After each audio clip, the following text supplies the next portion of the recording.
and they will break, and at the worst possible time. Call American Residential Warranty right now for free information on home warranties starting at just pennies a day. Don't wait for your refrigerator to stop running or your ceiling fans to stop turning. Call American Residential Warranty right now. Ask how you can save up to 50% on washer and dryer coverage. Just call 1-800-616-8010. That's 1-800-616-8010. Again, 1-800-616-8010. Call now.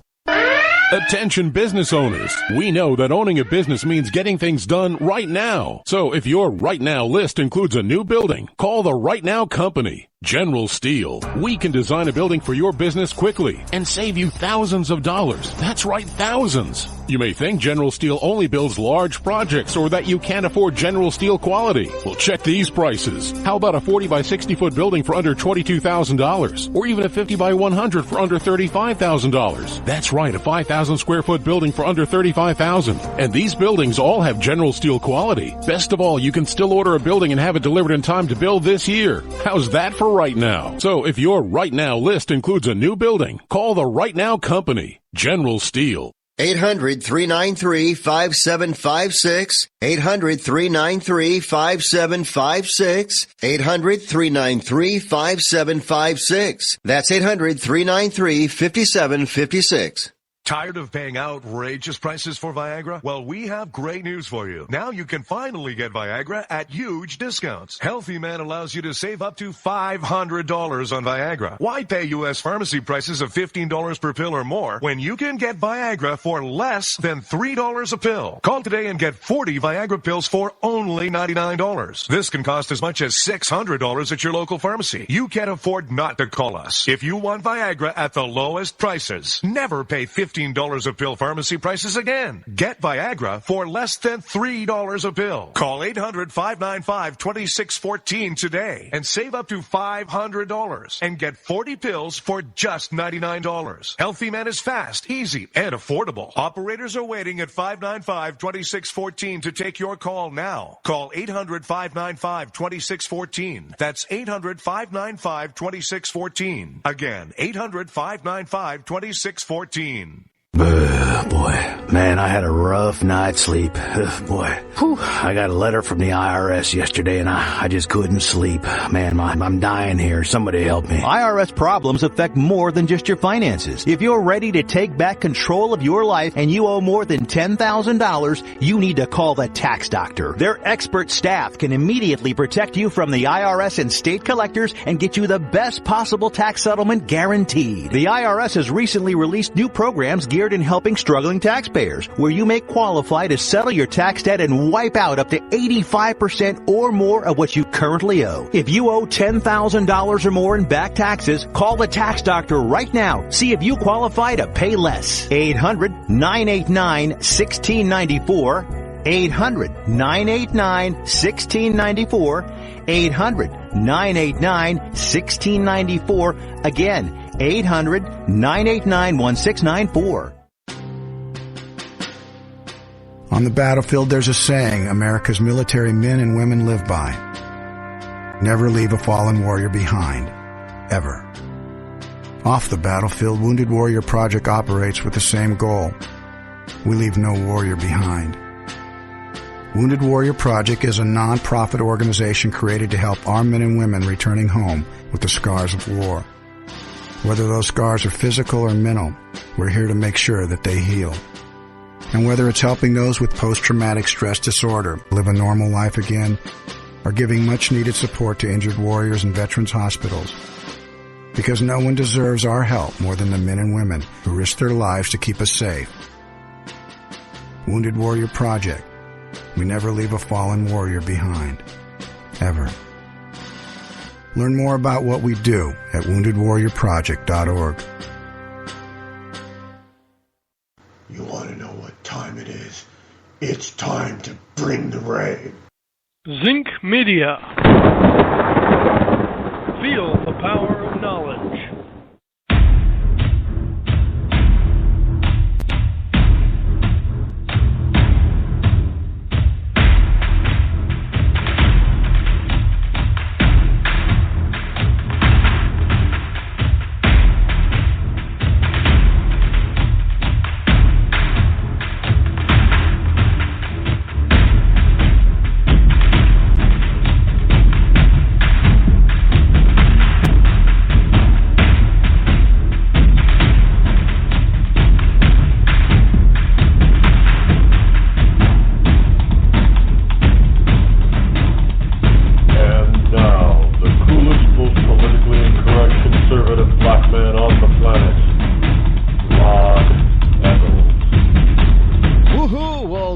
morning, and hello, all of you wonderful ecclesiastites and liberty lovers all across the globe. It is I, your lovable host, Rod, coming to you live from my bunkerized studio somewhere within the great granite state of New Hampshire, where the state motto is live free or die on this Friday, April the 15th in the year of our Lord 2016. Yes, Freedom Friday.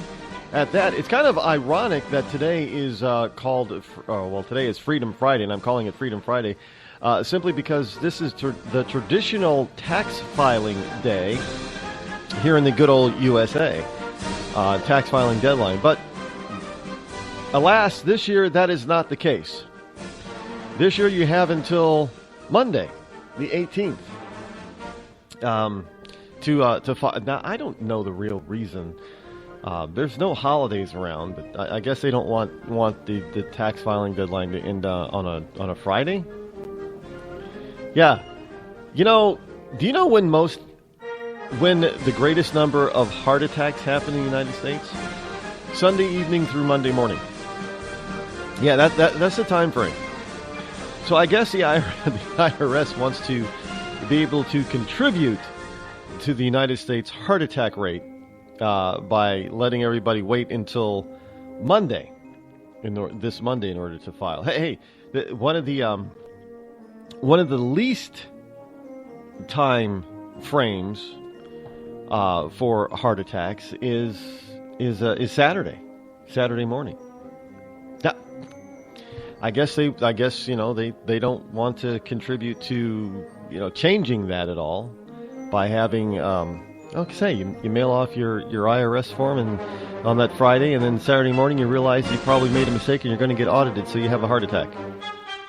But instead, they decided that, hey, since you're most likely going to have a heart attack Sunday night, late Sunday night through early Monday morning anyway, they're just going to allow you to wait until then to file. But anyway, on Fridays, we, of course, if you've not listened to the show on a regular basis, Freedom Friday is the time where we take the news of the day, of the week, a little bit on the lighter side.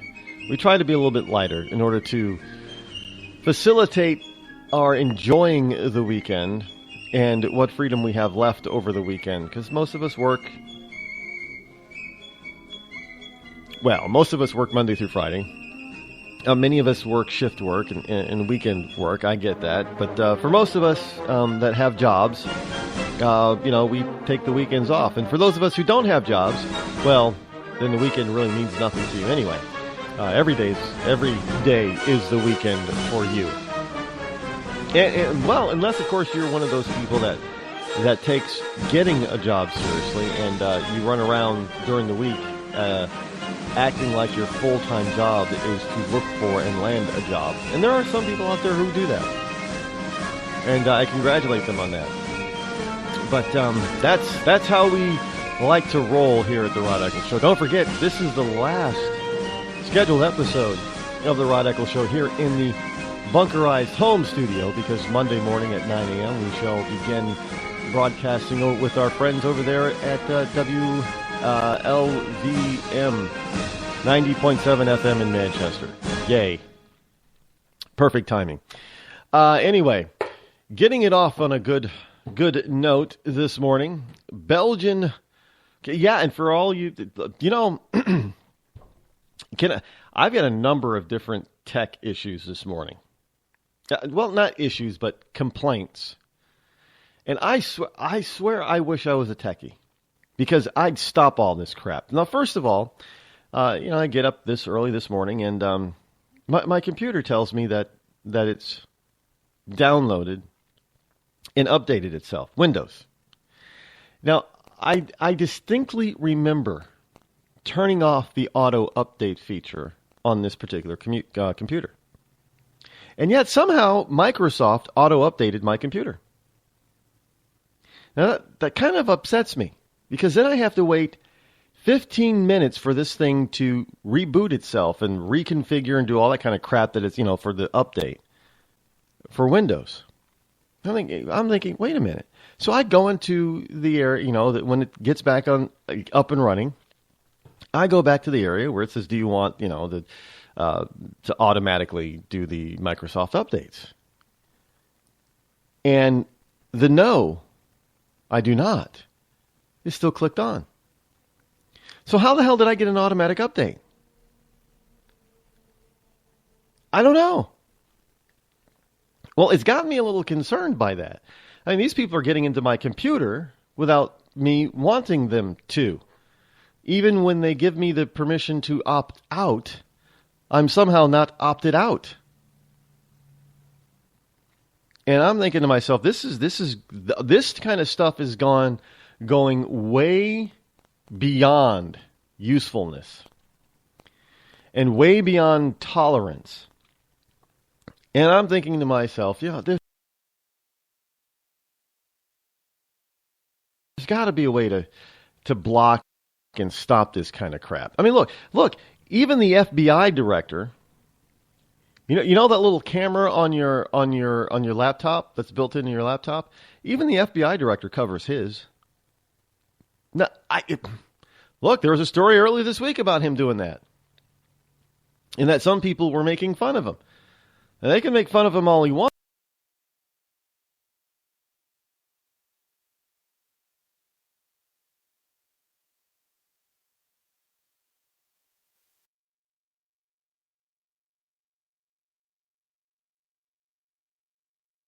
He obviously knows something.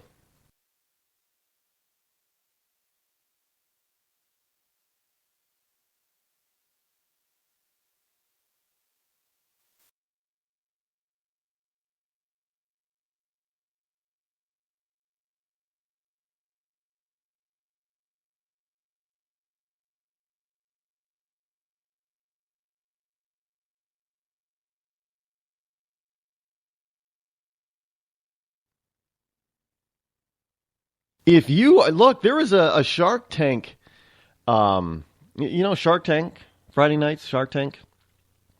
There was an entrepreneur who came onto Shark Tank. Was it this season? Yeah, it was earlier this season.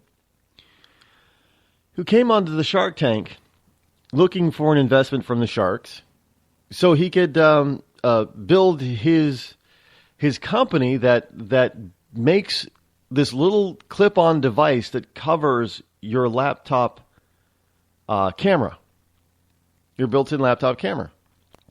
Now, of course, the sharks did not invest because they thought, well, it just keeps me from taking a piece of paper or something and covering it up. But look, folks, that's real. We have heard, more than just a few horror stories of people having their private moments videotaped without them knowing it and put online, especially women. There have been numerous times. I don't know how you Google this stuff, but you could probably Google it and find it. But there has been a lot of this stuff out there. That's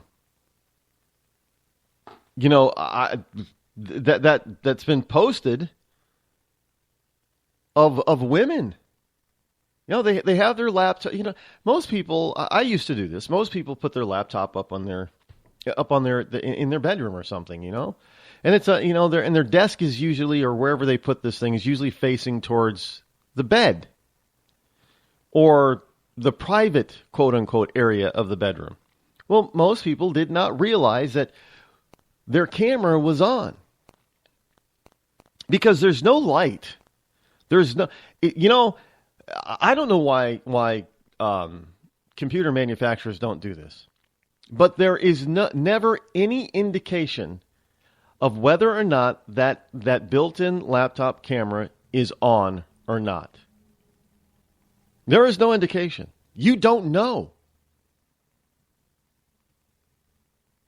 You just don't know. And what some of these girls have found, especially in like college dorms and stuff, where the cameras are obviously closer to the beds and things like that, and it just showed them getting nude, getting undressed and dressed. And this has also appeared and happened to some guys. And I know people are saying, well, guys, what are you talking about? What are they, homos? Yes. It doesn't matter what your sexual orientation is. You can still be a creeper no matter what. And it doesn't matter your age. You could be 16 or 66 or 106 and still be a creeper. This is not limited to a sex or a sexual orientation or an age group. And if you've got the techie knowledge, you can crack into and tap into anybody's computer. Turn on their built-in camera. And they won't even know it. And people have done it. Which is why I have always covered my built-in laptop cameras. All three of the, I've had 3 laptops. 2 of them have had built-in cameras, like the current one. I cover them. Unless I'm using it, I always keep it covered. Because when I saw these stories years ago, they were doing this. I realized that could be a problem. I don't. And now, look, if you don't think that people are getting into does somebody have a software program out there that blocks cookies? Now, I know some sites are getting kind of smart with the anti-cookie and blocking, adware blocking type of thing, and they don't let you get into the site unless you allow cookies and or ads. And some sites say, well, do you want to view the website with ads or without ads or something like that? There was one site. I'm like, neither. If you're going to ask me, I know that this is trouble. I won't go to this site anymore. Look, you're going to have to start. I know people say that, well, we like to go to these sites. Well, look, you're going to have to start voting with your fingers and stop going to sites that want to invade your privacy. And you need to go through. And look, I've heard about. I don't. Like I said, I'm not a techie. I defer this kind of stuff to people who know more about a lot more than this than I do. And every once in a while, you should go through all your browsers, no matter which browser you use, whether it be Chrome or Firefox or Internet Explorer or Ubuntu or whatever the ones out there. You got to go through and clear your cache and your cookies, because that also slows your computer down, by the way. These things are they're tracking you. And if you don't believe and if you don't think that if you're not going to certain sites or members of a certain site like Facebook, that you're not going to be tracked. Well, ho, ho, ho. No. Belgian court orders Facebook. Why does Facebook seem to be at the forefront of all this anti-privacy stuff? I don't. If somebody were to tell me and come down and say that Mark Zuckerberg is the Antichrist, do you realize I would have to think twice before I said no instead of automatically saying, no, he's not? I would literally have to stop and say, huh. Because every time I turn around, he's not a kid anymore, is he? He's over 30. This guy is at the forefront of just about everything that is quote-unquote evil on the internet when it comes to privacy and tracking and all that kind of stuff. Don't forget, this is a guy that once said that he could not believe that people were so stupid as to give him just about anything, any kind of personal information that he asked for. People were willing to turn it over to him. And he said because they were effing stupid. That's why. Well, I guess he's gone way beyond asking people for information to volunteer their information. Instead, according to this particular piece, Belgian court orders Facebook to stop tracking non-members. Now, in other words, if you go to Google, if you Google stuff, a lot of times Google will list in their listings, in their organic search, a Facebook page. about the subject that you're looking at or trying to look at. And people who are not even, who don't even belong to Facebook, are not Facebook members, will sometimes click on those to see what it's about. Because they're looking for information. And Google is saying, well, this is a page that has information on the subject that you want. Well, if you go to that Facebook page and you're not a member, according to a Belgian court, what Facebook was doing was implanting cookies on your computer to track you. Now, one of the things that is very disconcerting to me, and I'm really fed up with it, is that now we have most of us have multiple devices. And I mean by that, we have our computer, a lot of us have a desktop still at home, and we have a laptop, we have an iPad or tablet, we have our smartphone. Now, some people may have even more different devices, but those are generally the main ones that people have. And we have multiple devices. Now, the problem is that I can look up something on Amazon on my desktop and then shut down the desktop and within mere moments turn on my cell phone and go to Facebook or some other thing on my cell phone, my smartphone. And there are ads directed towards me based on my last Amazon search on my phone. Now, I did my Amazon search on my desktop. See, these cookies work with one another. They're tracking your every move. And it's really annoying. Because sometimes I'm not interested in what it's showing me. Sometimes I'm not actually, I'm just, I see something and I want a little bit more information, or I want to see what it looks like. I'm not interested in buying it. But lo and behold, here, the other, a few weeks ago, I was actually looking, just to give you an example, Wayfair, Wayfair.com.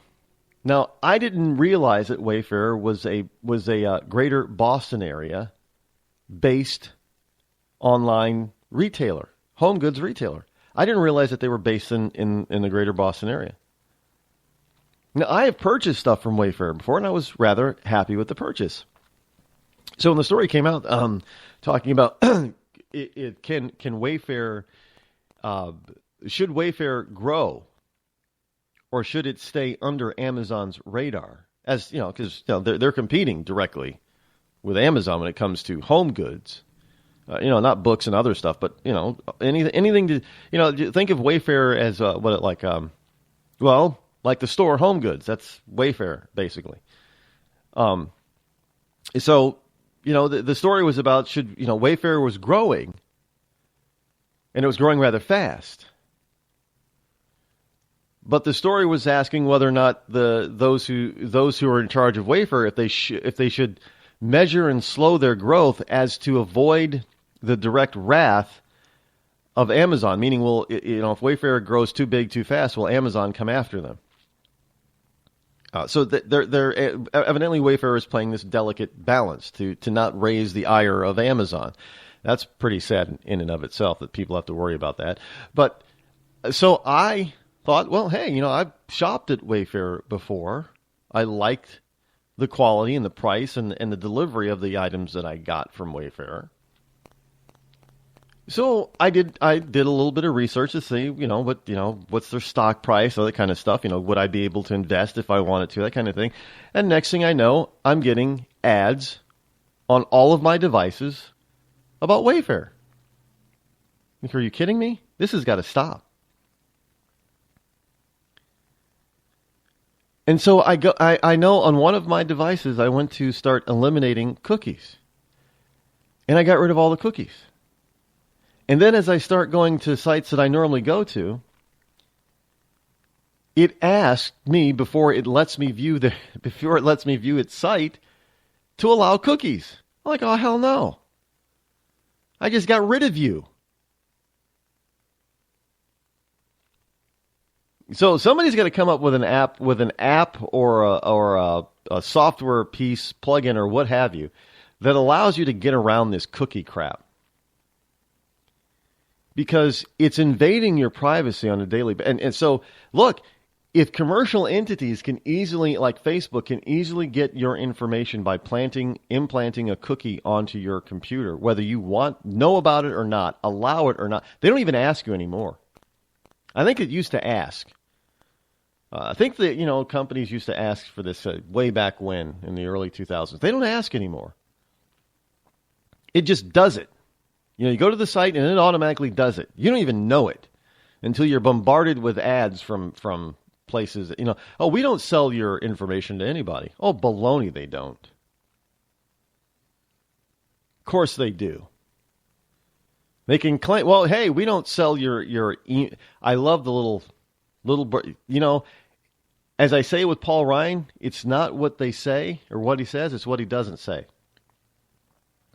And if you ever look at some of the wording on some of these places, they say they ask for your name and your email, and they say, well, don't worry, we like our privacy too, and we will never sell your email to anyone. Well, they don't need to sell your email because they're throwing a cookie on your computer and they're selling all of that data instead. Just saying. So in Belgium, the court has ordered Facebook to stop tracking the country's internet users who are not members of the social networking website. The judge has ordered social network Facebook to stop tracking and registering internet usage by people who surf the internet in Belgium. In the 48 hours which followed the statement, the court has said on Monday the ruling follows a case lodged way back in June by the Belgian Privacy Commission. Didn't even know there was. Well, of course, it's. Hey, you gotta ask. So, does that the Privacy Commission? Does that cover government too, or is it just private entities? Now it said the Belgian Privacy Commission, which said Facebook indiscriminately tracks internet users when they click like or share on the website or when they visit Facebook pages, even if they do not have accounts with the website, according to the court. And if Facebook ignores the order, they face a €250,000 euro or $269,000 US dollar fine per day. Per day. Just thought you'd like to know about that. So these, you got to keep your privacy up somehow, folks. I also warn people, look, don't put anything on the internet that you'll regret later because you can't take it down. I mean, how many times have you seen or heard about something being posted on Twitter and within minutes they try to take it down, but it's too late. As soon as you post it, it's too late. You can't. I mean, once it's out there forever. You can't get rid of it. Because somebody, I know, people have tried. They thought they could beat the system and they could put these protections that it used to be easier to protect your content online than it is today. You think it'd be easier because we know more and we have more sophisticated tools and things like that. But it used to be easier back in the day. Because you could do things like do clear overlay, so people could not click on anything. They couldn't right click on anything. They couldn't left click. They just couldn't click on anything. If you did something called a clear overlay, today that's not available. You realize that? You can't do it unless you're a techie and you know how to do that kind of stuff. You can't do it. Now, you got to ask, why is that? Well, it's simply because of the case that they just simply want to be able to track you for a number of different reasons. And trust me, a lot of those reasons have nothing to do with selling you a chair or a book.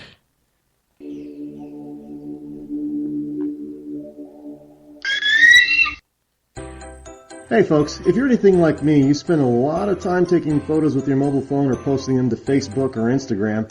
Well, did you know that you can actually be earning hundreds, even thousands of dollars each month just by uploading them to Instagram? Now, most people are skeptical at first, but this system is the real deal. You can get your hands on an evaluation copy of Instagram Profit, and you can be ready to see money flowing into your account. There are over 150 million users on Instagram, yet less than 1% of them are taking advantage of these money-making secrets. Now, if they knew they could be paying their rent, making their car payment, or just snapping photos and putting them onto Instagram, I bet they would be glued to their cell phones. There are only a limited number of these spots available, however. So if you visit moneymatters3.com right now, you can sign up to take advantage of all the special discounts. That's right, go to moneymatters3.com and get all the info there. moneymatters3.com. Log on now.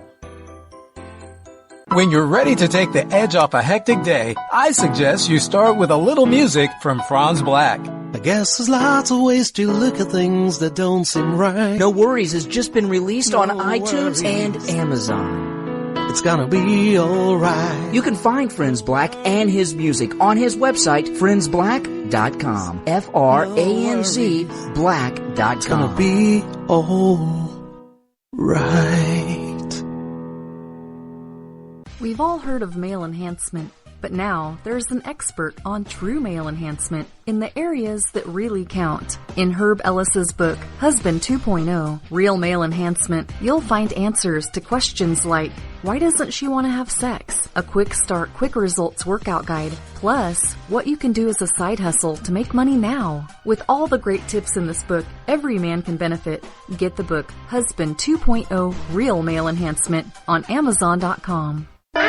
Attention business owners. We know that owning a business means getting things done right now. So if your right now list includes a new building, call the Right Now Company. General Steel. We can design a building for your business quickly and save you thousands of dollars. That's right, thousands. You may think General Steel only builds large projects or that you can't afford General Steel quality. Well, check these prices. How about a 40 by 60 foot building for under $22,000? Or even a 50 by 100 for under $35,000? That's right, a 5,000 square foot building for under $35,000. And these buildings all have General Steel quality. Best of all, you can still order a building and have it delivered in time to build this year. How's that for right now? So if your right now list includes a new building, call the Right Now Company. General Steel. 800-393-5756. 800-393-5756. 800-393-5756. That's 800-393-5756.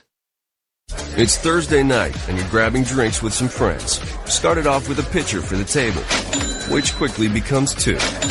There's pool. And there's the photo booth. All right, everybody squeeze in. Say cheese! Followed naturally by an order of wings. And another. Can we get some extra ranch sauce? Then there's the ceremonial nightcap. So what are we doing this weekend? And lastly, it's back to the car, which, if you're buzzed,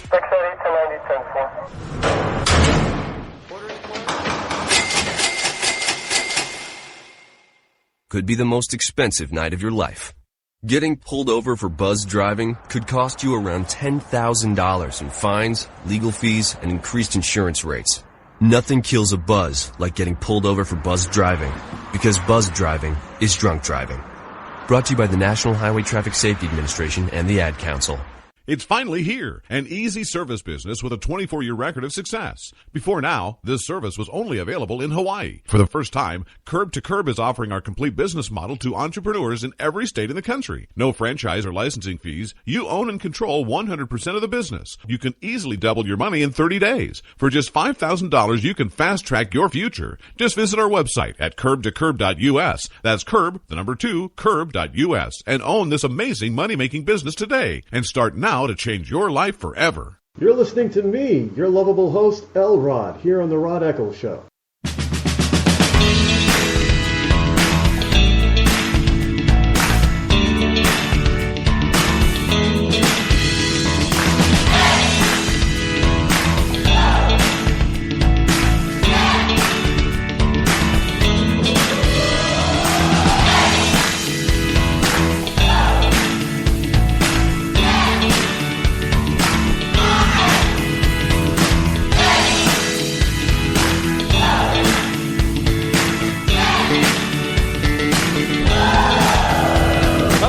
Now, yes. Now, don't lie to yourself. Tell me, be honest. You were clapping along to that bumper, weren't you? I know. I was. Yeah. Everybody loves that bumper. New bumper here on the Rod Eccles Show. Kind of fitting for Freedom Friday. Yes, indeed. I like it. Kind of say, hey, ho, yay, woo, clap. I love it.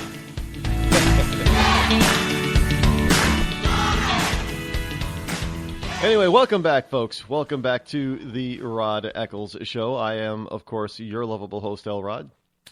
Trying to have a little bit of fun here on this weekend eve. You know, everything's got an eve, right? You know, Christmas Eve. Well, is it Easter Eve or is it just Easter Saturday? Because we say Easter Monday, which I don't. And you know, we had I for the first time this year, I heard two new Eves. And they're not the name of females either. It was Valentine's Day Eve and St. Patrick's Day Eve. I'm like, do we really need to extend these holidays? Really? So, what do we? Well, we got Thanksgiving Eve. Believe Thanksgiving Eve is Wednesday because that's the travel day. On Thanksgiving Eve, everybody travels, you know, to their Thanksgiving destination. And of course, we've always had Christmas Eve. Well, I don't know when Christmas Eve came into being, but we have Christmas Eve. We have. I don't think they call it Halloween Eve. We do have Halloween Eve though. What is it? Devil's Night, I think. Right? That's on the 30th. So we got Halloween Eve. I guess what we need next is 4th of July Eve. Yeah, because now we have Valentine's Day Eve and we have St. Patrick's Day Eve now. I heard those two terms for the first time this year. So yeah. So now we have, I'm creating a new one. We have Weekend Eve. Friday is Weekend Eve, I guess. But all the people say, well, hey, at 5 o'clock, wherever you are when 5 o'clock rolls around, 5 o'clock or 6 o'clock is usually the beginning of the weekend on a Friday, right? I don't know. So I guess it can't be Weekend Eve because Eve means evening? Or does it just mean day before? Sometimes the English language can be very difficult to comprehend because words mean stuff. But you never can tell, especially when you get to colloquialisms. And for those of you in Rush Limbaugh's Rio Linda that don't know what the word colloquial means, look it up. Geez, I can't tell you everything. I'd be a terrible teacher if I gave you the answer to everything. A good teacher makes you look up some stuff. So, and I say teacher. Netflix has, by the way, has been a gold mine for me of late. Simply because, well, I don't watch a lot of TV, and when I do watch TV, I don't watch a lot of TV shows because I don't like most of them most of them don't keep my interest. The comedies and stuff, they're not really funny, and dramas are all cliched and that type of thing. There's a few. I mean, I do like Tim Allen's Last Man Standing. I'm sorry, that's hilarious. And some people would think, well, it's just kind of like, this Tool Time days. No, not really. Yeah, he's got three daughters instead of 3 sons in this one, but no, he's not Tim the Toolman Taylor. In this at all. There's nothing like that. Let me tell you, this guy is, the character he plays is, you want to talk about ultra conservative. And I'm surprised, this is 3rd season. And it's been renewed. There's going to be a season 4. That's why I'm kind of shocked by it. But I think it's funny. I think it's hilarious. So yeah, I watch that sitcom. But I usually don't watch it as it appears live. I usually catch it on Hulu later. But Netflix has been a goldmine for me of late because they seem to have uploaded a plethora. Yes, and for you in Rush Limbaugh's Rio Linda, plethora is a real word. Look it up. There seems to be a plethora of new Jet Li movies that they've uploaded.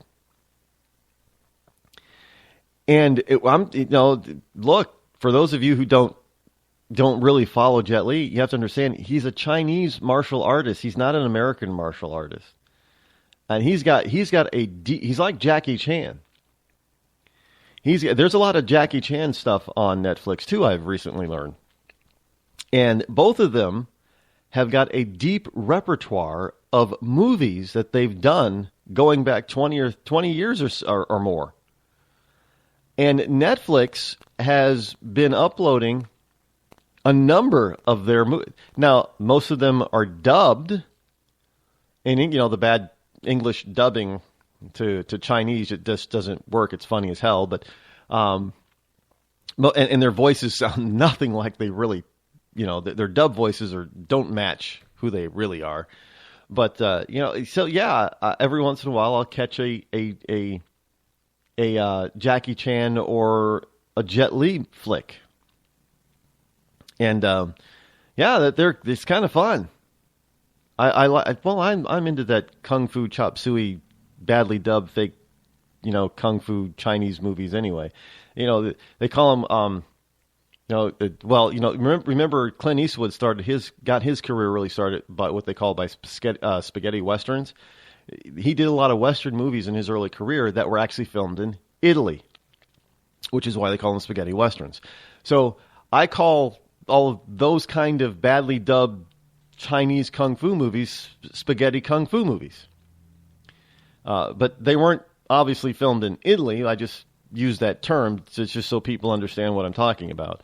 I love those things. I remember Kung Fu Theater every Saturday afternoon. It used to come on TV, Kung Fu Theater, every Saturday afternoon. In fact, I remember my sister and we belonged to bowling leagues, the Junior Bowling Association, the YJBW, whatever, CA, type back in the day. And when my league, the older league, finished bowling for the day, we would, go home, obviously, but we'd be done bowling by like 12:30 or so in the afternoon on the Saturday. And 1 o'clock every Saturday was Kung Fu Theater. And I'd, make myself lunch, sandwich, get a cookie, and sit down in front of the TV for the next 2 hours and watch a stupid Kung Fu movie. Love them all. Love them all. And by the way, Kung Fu is martial arts, great exercise. It really is. But it doesn't necessarily slim people. Look, I have, there is a school, a martial arts school in Keene, New Hampshire that I went into. I checked it out. And the person who owned the school was a black, can't remember what Dan he was, but he was a black belt. I think he was a third or fourth Dan, in other words, third or fourth level black belt, degree black belt. But he was fat. But let me tell you, he was strong and fast. He gave me a private, you get these private lessons, and that's how they try to get you and talk you into joining their overpriced club or school. But he was fast. Now, I was not slow because I've taken martial arts classes before. I'd been in martial arts school. I studied, Hapkido, and I studied Taekwondo, and even a little bit of Jiu-Jitsu. Ninjutsu. The ninja stuff. Never really got far. I would love somebody to teach me more about ninja stuff. Really would. But, just the beginnings of it. So I'm not exactly slow. I'm faster than the average person who does not practice martial arts or boxing. And, but this guy, he was no Jet Li fast, but let me tell you, he was not slow. So, martial arts doesn't necessarily slim you down, but, you can still be strong and in shape, and healthy if you're of a heftier weight doing martial arts. Look at Kung Fu Panda. Just saying. I know it's a panda. It's stupid. But anyway, I bring it up simply not because I like martial arts, because I do. But here's something from the Daily Mail. And I don't know, maybe they're going to start prescribing this instead of regular other exercises.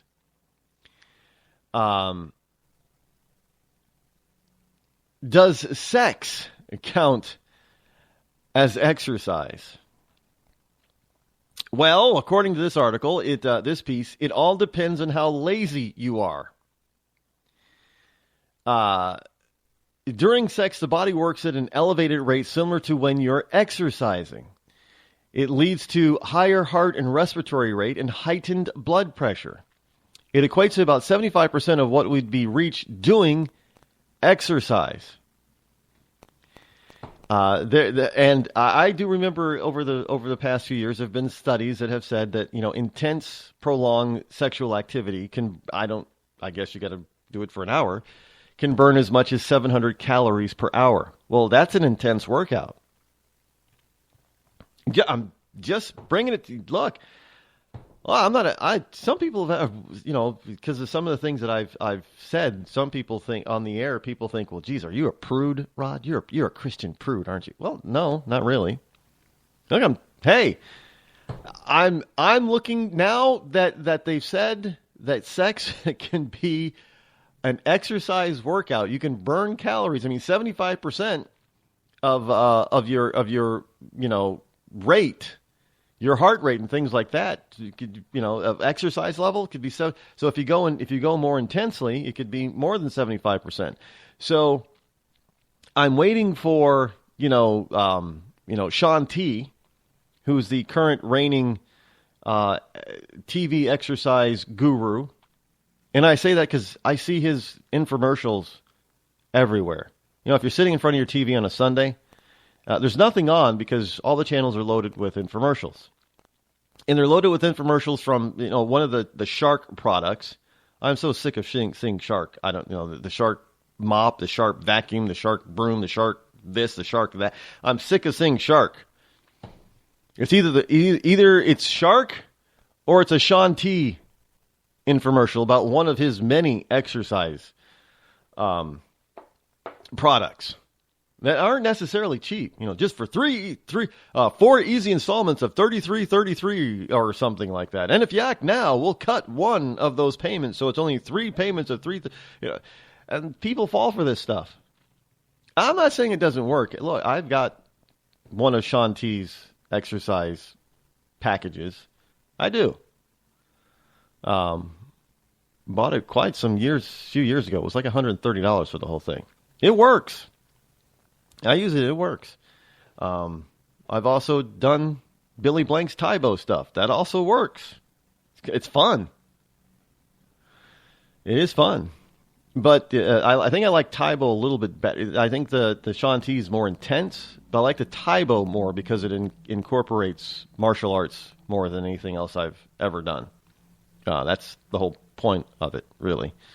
But you can try it out. I'm just waiting for, Sean T to come out with a new sexual exercise DVD package now. Hey, you can be one of those people that's ahead of the curve and develop your own. I don't know what it's going to look like. I probably don't want to know what it's going to look like, but I'm just giving you and you know what?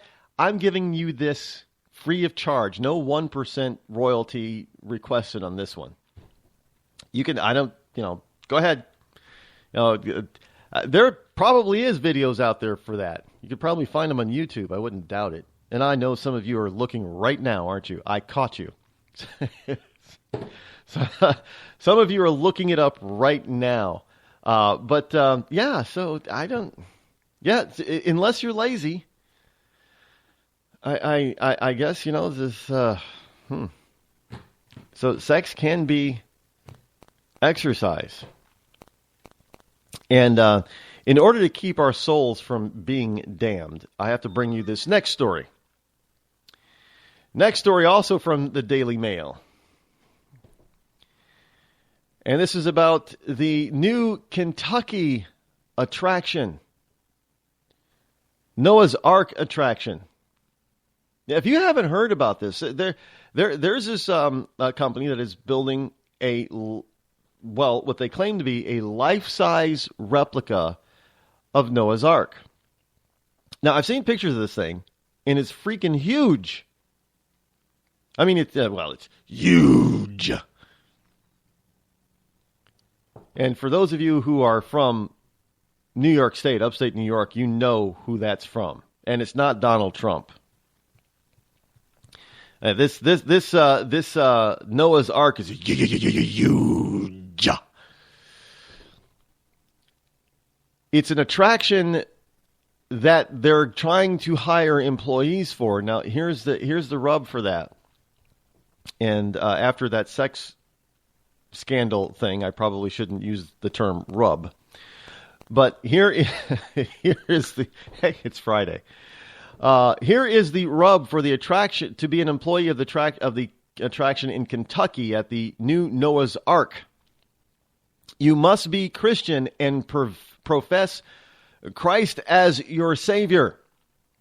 The Ark Encounter is what it's being called. Ark Encounter employees must be Christian, says the ministry behind the attraction. The new staff will have to sign a statement professing Christ as their Savior. Now, a judge granted exemption to Civil Rights Act, so only Christians are hired. The theme park is hiring up to 400 workers for the 510-foot-long ship that opens in July. The ministry also runs the Creation Museum that preaches the earth is only about 6,000 years old. Now, this is something totally off the subject of Noah's Ark. This is a real science museum, by the way, folks, that even secular scientists are extremely impressed by. The Creation Science and Creation Science Museum preaches that God created the earth and that the earth is only about 6,000 to 10,000 years old. And they present real, bona fide, scientific theory backed up by scientific data that proves that pretends to prove their theory. Much like secular science says, the earth is billions of years old or what have you. They have science in their theories that says just the opposite. And the thing about it is that there are a lot of secular science that say their science is real science and is just as credible as secular science. Now, the one thing about all of this stuff is all of this is theory. Nobody can prove anything yet. It's kind of like the theory of evolution. When we're running around, everybody runs around talking about, well, this is what actually happened. No, evolution didn't actually happen. You have some scientists who theorize that this is the way that we came to be. There is no evidence, actually, to prove macroevolution. But they point to macroevolution simply because they say we can view microevolution. And for those of you who don't know, let me give you the basis between macro and micro. Microevolution, yes, we can view. In fact, man often has a hand in microevolution. You see microevolution, for example, in different dog breeds. Microevolution is when, one kind of dog starts to breed another kind of dog. And oftentimes man has helped that along. Now, we've seen that all throughout history. There are different variations of the same type of creature. There are different breeds of cats, different breeds of goats, different breeds of chickens, all that kind of stuff. That's microevolution. And to a degree, that's also humankind. We have microevolution within humankind. What does that mean? Well, we have the different races are based on microevolution. You have Caucasians and blacks and Arabs and Asians and all the plethora of different ethnic backgrounds all around the world. We see microevolution. Now, what they do with microevolution is they twist it and say, okay, if we have micro, then we must have macroevolution. Now, macroevolution basically states that says one type of creature or being or life form all of a sudden becomes a completely different life form. So in other words, monkeys become people. Whales become elephants. That's macroevolution. There is no evidence whatsoever, ever has macroevolution evidence ever been found. In other words, there has never been found a real missing link to any creature, let alone man. Never. And hell, I remember when I was in elementary school, they used to tell us that dinosaurs were cold-blooded and were the ancestors of today's lizards.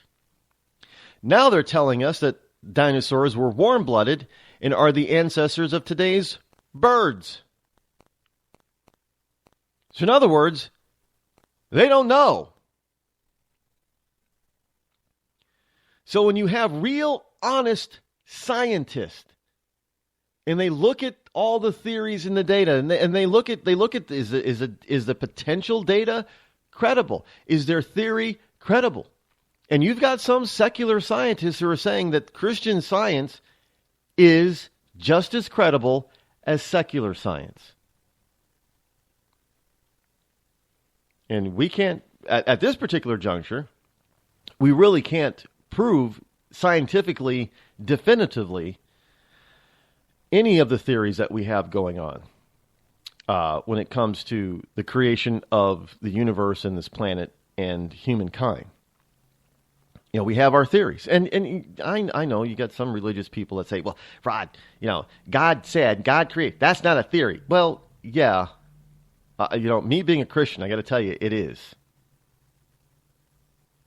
I know you can say, well, God said it, so it's true. But if you're speaking in scientific terms, we have what appears to be scientific evidence, but we haven't proven it yet, definitively. I know. Look, I'm just speaking as trying to be a scientist here. I know that the coding of living creatures on this planet and humankind is far more complicated than could ever happen. The mathematics behind evolution doesn't work. I get that. The odds are astronomical. I think the odds are. I think you have better odds of throwing up sand and metal and other components, natural components, tossing it up in the air and having it land as a fully functional computer than you have evolution producing mankind. Those are the mathematical equations. I'm not that brilliant on math when it comes to that kind of stuff, let me tell you. But this is the kind of stuff that I've seen from mathematicians. The odds are that this planet was created by some sort of intelligent being. It was guided by some sort of intelligence.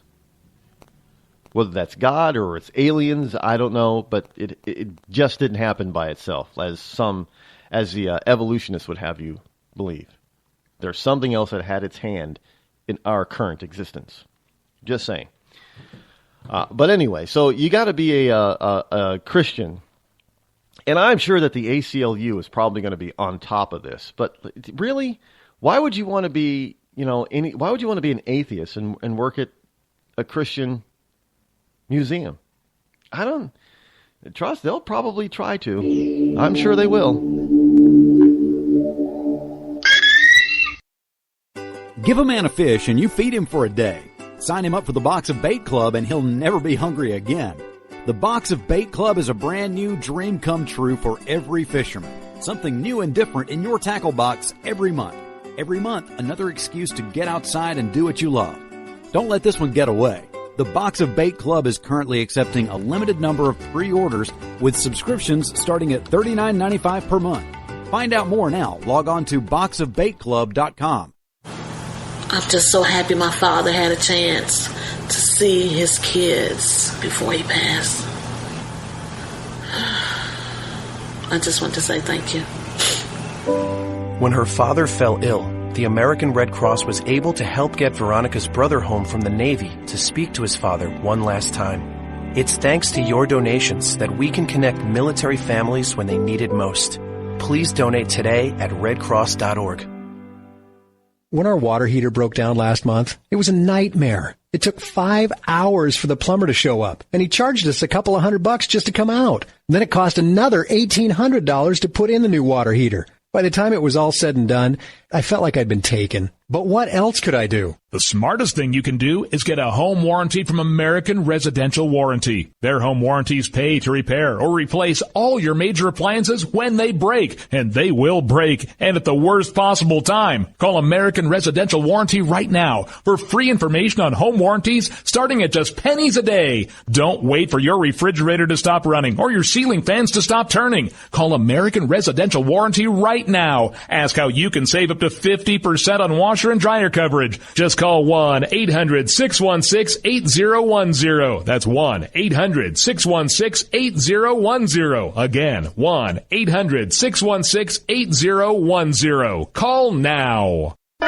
Attention business owners. We know that owning a business means getting things done right now. So if your right now list includes a new building, call the Right Now Company. General Steel. We can design a building for your business quickly and save you thousands of dollars. That's right, thousands. You may think General Steel only builds large projects or that you can't afford General Steel quality. Well, check these prices. How about a 40 by 60 foot building for under $22,000? Or even a 50 by 100 for under $35,000? That's right, a 5,000 square foot building for under $35,000. And these buildings all have General Steel quality. Best of all, you can still order a building and have it delivered in time to build this year. How's that for right now? So if your right now list includes a new building, call the Right Now Company. General Steel. 800-393-5756. 800-393-5756. 800-393-5756. That's 800-393-5756. Tired of paying outrageous prices for Viagra? Well, we have great news for you. Now you can finally get Viagra at huge discounts. Healthy Man allows you to save up to $500 on Viagra. Why pay U.S. pharmacy prices of $15 per pill or more when you can get Viagra for less than $3 a pill? Call today and get 40 Viagra pills for only $99. This can cost as much as $600 at your local pharmacy. You can't afford not to call us. If you want Viagra at the lowest prices, never pay $15 a pill pharmacy prices again. Get Viagra for less than $3 a pill. Call 800-595-2614 today and save up to $500 and get 40 pills for just $99. Healthy Man is fast, easy, and affordable. Operators are waiting at 595-2614 to take your call now. Call 800-595-2614. That's 800-595-2614. Again, 800-595-2614. Boy, man, I had a rough night's sleep. Boy, I got a letter from the IRS yesterday and I just couldn't sleep. Man, I'm dying here. Somebody help me. IRS problems affect more than just your finances. If you're ready to take back control of your life and you owe more than $10,000, you need to call the tax doctor. Their expert staff can immediately protect you from the IRS and state collectors and get you the best possible tax settlement guaranteed. The IRS has recently released new programs geared in helping struggling taxpayers, where you may qualify to settle your tax debt and wipe out up to 85% or more of what you currently owe. If you owe $10,000 or more in back taxes, call the tax doctor right now. See if you qualify to pay less. 800-989-1694. 800-989-1694. 800-989-1694. Again, 800-989-1694. On the battlefield, there's a saying America's military men and women live by. Never leave a fallen warrior behind. Ever. Off the battlefield, Wounded Warrior Project operates with the same goal. We leave no warrior behind. Wounded Warrior Project is a non-profit organization created to help our men and women returning home with the scars of war. Whether those scars are physical or mental, we're here to make sure that they heal. And whether it's helping those with post-traumatic stress disorder live a normal life again, or giving much-needed support to injured warriors in veterans' hospitals. Because no one deserves our help more than the men and women who risk their lives to keep us safe. Wounded Warrior Project. We never leave a fallen warrior behind. Ever. Learn more about what we do at woundedwarriorproject.org. Zinc Media. Feel the power of knowledge.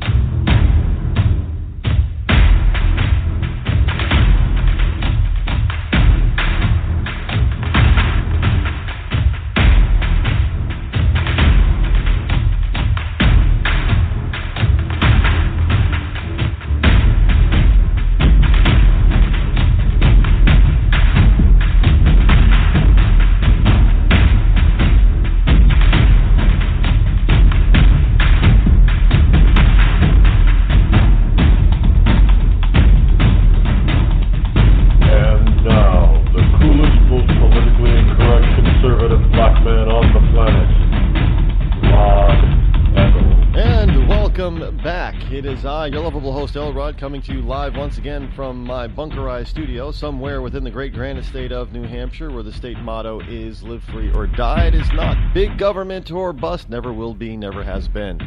It is Friday. That's right, Friday, April the 15th, the year of our Lord 2016, which means it's Freedom Friday, a lighter day to be had by all here on the Rod Eccles Show. Yes, we take things a little bit lighter heading into the weekend, but we do give you some real stuff every now and then throughout the program. So sit back and enjoy what you have here of entertainment and information. What is it? Somebody coined a term for that. Infotainment, I guess, is what it is. Is that what we are now? We're infotainment. Everything's got to have everything has to have an entertainment aspect to it in order to keep people's attention, I guess. So they call it infotainment, I think is the correct term or word that has been coined. And keeping up with that, here we go. From the Politico, we have something from Karl Rove. So, yeah, welcome to Friday, by the way. It's still the morning, but, I will help you get through to lunchtime. We are that new morning routine. And you should be sharing this program with anybody and everybody that you know and don't know. You go to the gas station and to fill up your vehicle, even if it's that evil SUV. You pull up at the gas station with that SUV, and you got to fill up that SUV. That people-killing SUV, because, like guns, SUVs kill people. People don't kill people. The SUV kills people, and guns kill people. So when you go to the gas station with your open carry Glock in your side, filling up your evil SUV, tell the person who's in at the pump next to you about this show, this program, and give them all the details on how they can listen.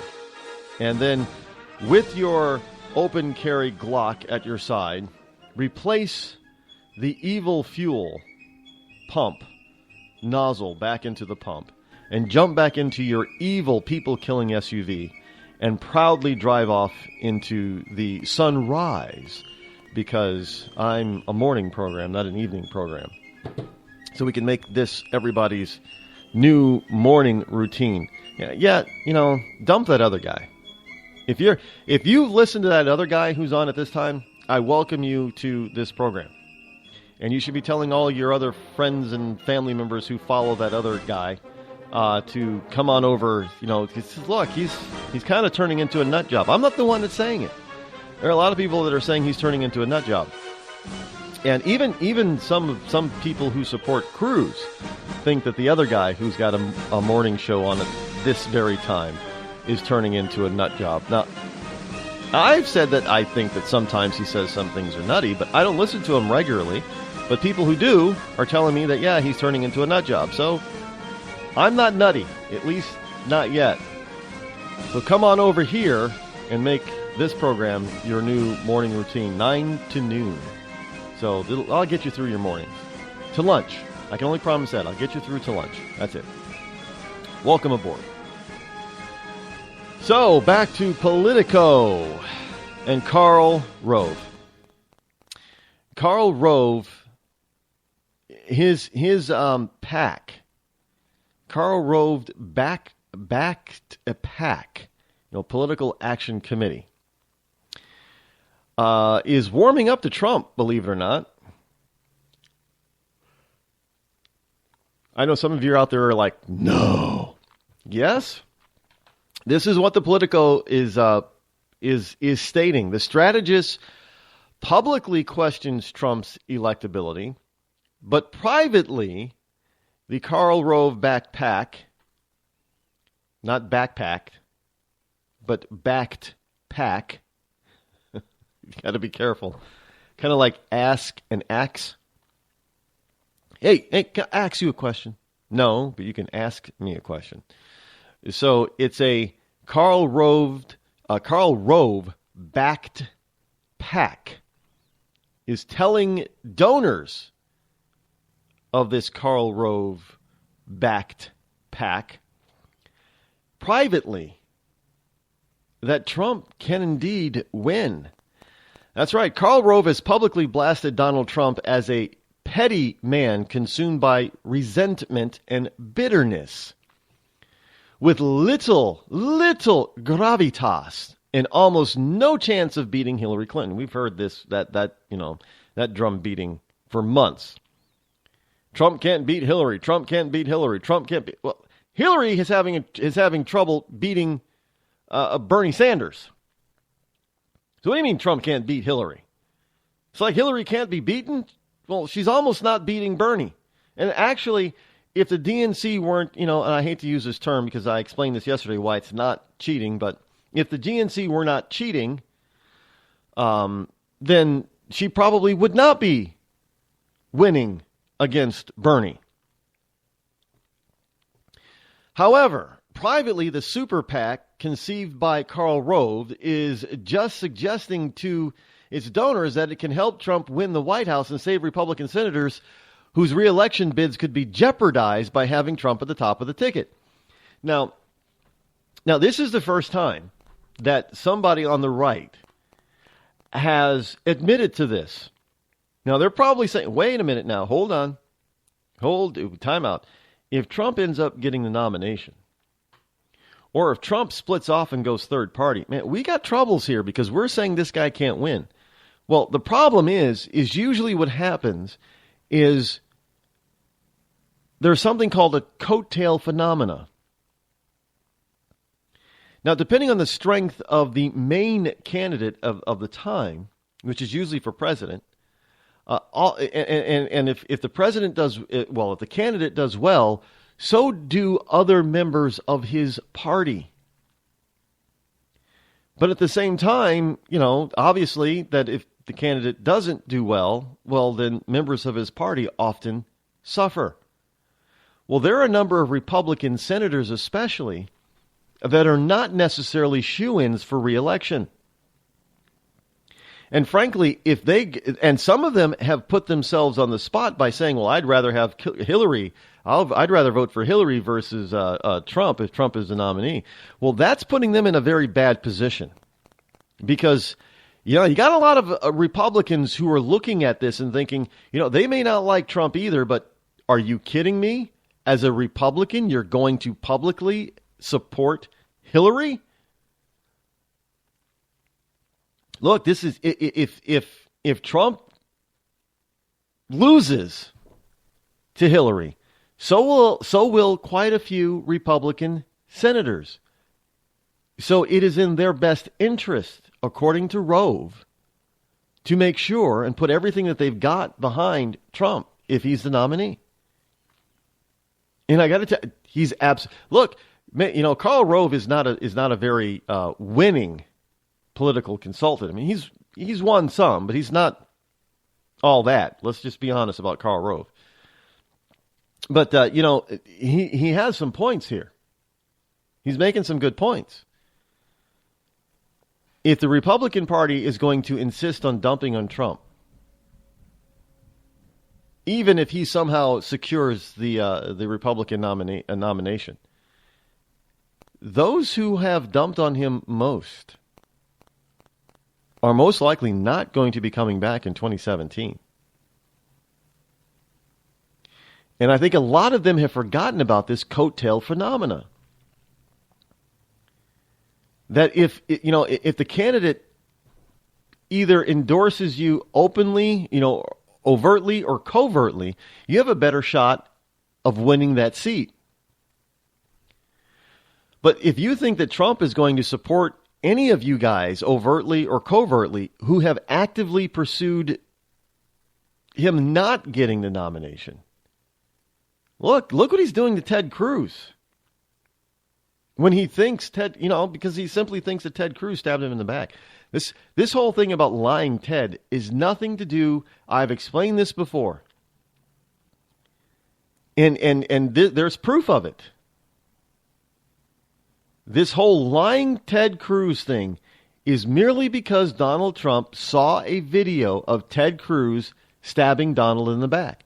And Donald Trump likes to take people at their word. He shakes their hand and says, okay, we're going to work together. You're going to be my friend, blah, blah, blah, that kind of thing. And then Ted Cruz turns around and says something totally the opposite. Donald doesn't like that. If you look him in the eye and shake his hand and say one thing and then go behind his back and say something else, he's going to call you a liar because that's what he thinks you are. That's the whole lying Ted Cruz thing, and he has not let go of it since. Do you understand that this guy he's not one to forgive quickly. He holds on to resentment. Now, I don't know if that's good or bad. It's, you can decide if resenting somebody for a long period of time is good or bad. But this is who Donald Trump is. This isn't petty. I know some people are trying to say, well, this is just petty. It's not petty. In fact, to a lot of people that what Ted Cruz did is not petty. Now, I don't think I'd be running around, 6 months later saying it's lying Ted Cruz, but I got to tell you, I would not take my eye off of him ever again. I would not trust him.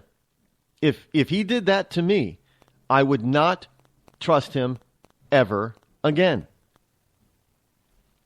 And that's Donald's position. Now, it doesn't mean I don't forgive him. It doesn't mean I can't get over it. You can forgive a person without forgetting. And maybe Donald has forgiven him, but he hasn't forgotten.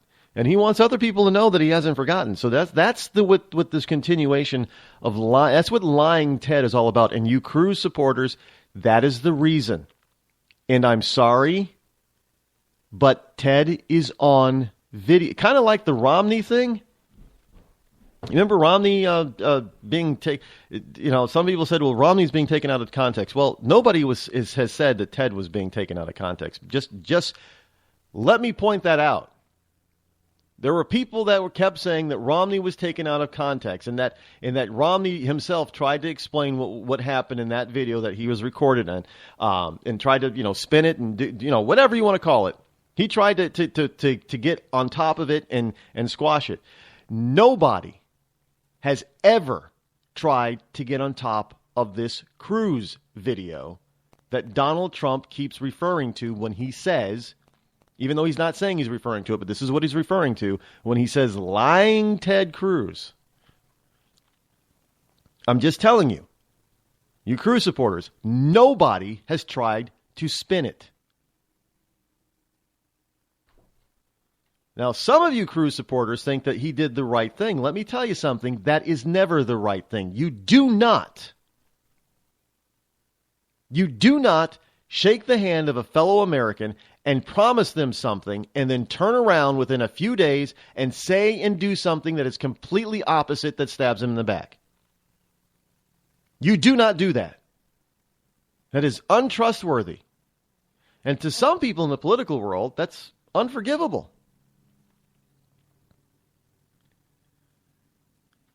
So I'm not saying that Donald is right or wrong in this, but what I'm telling you is the reason for Donald feeling this way and what he's saying about Ted.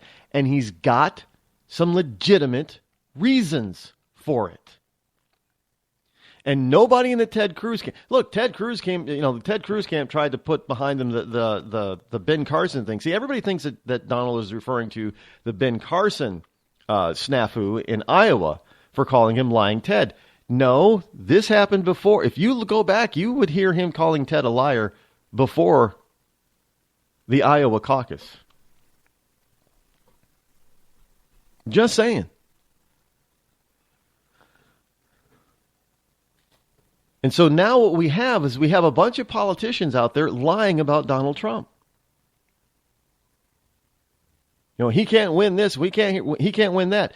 And then all of a sudden, now we're starting to get this information from inside, even though overtly they're out there on the outside telling everybody, no, we're not going to support Trump. Trump can't win. Trump can't beat Hillary, blah. But on the inside, they're telling all the donors, well, yeah, actually, Trump can win. And see, here's the skinny on that. We know Trump can win.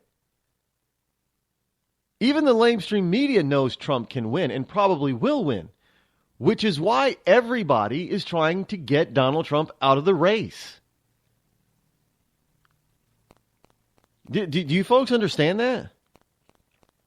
Now, for the same token, although it's not as loud, there's the same fear about Ted Cruz. Those on the left realize that Ted Cruz actually can win. This is why they don't want either one of them.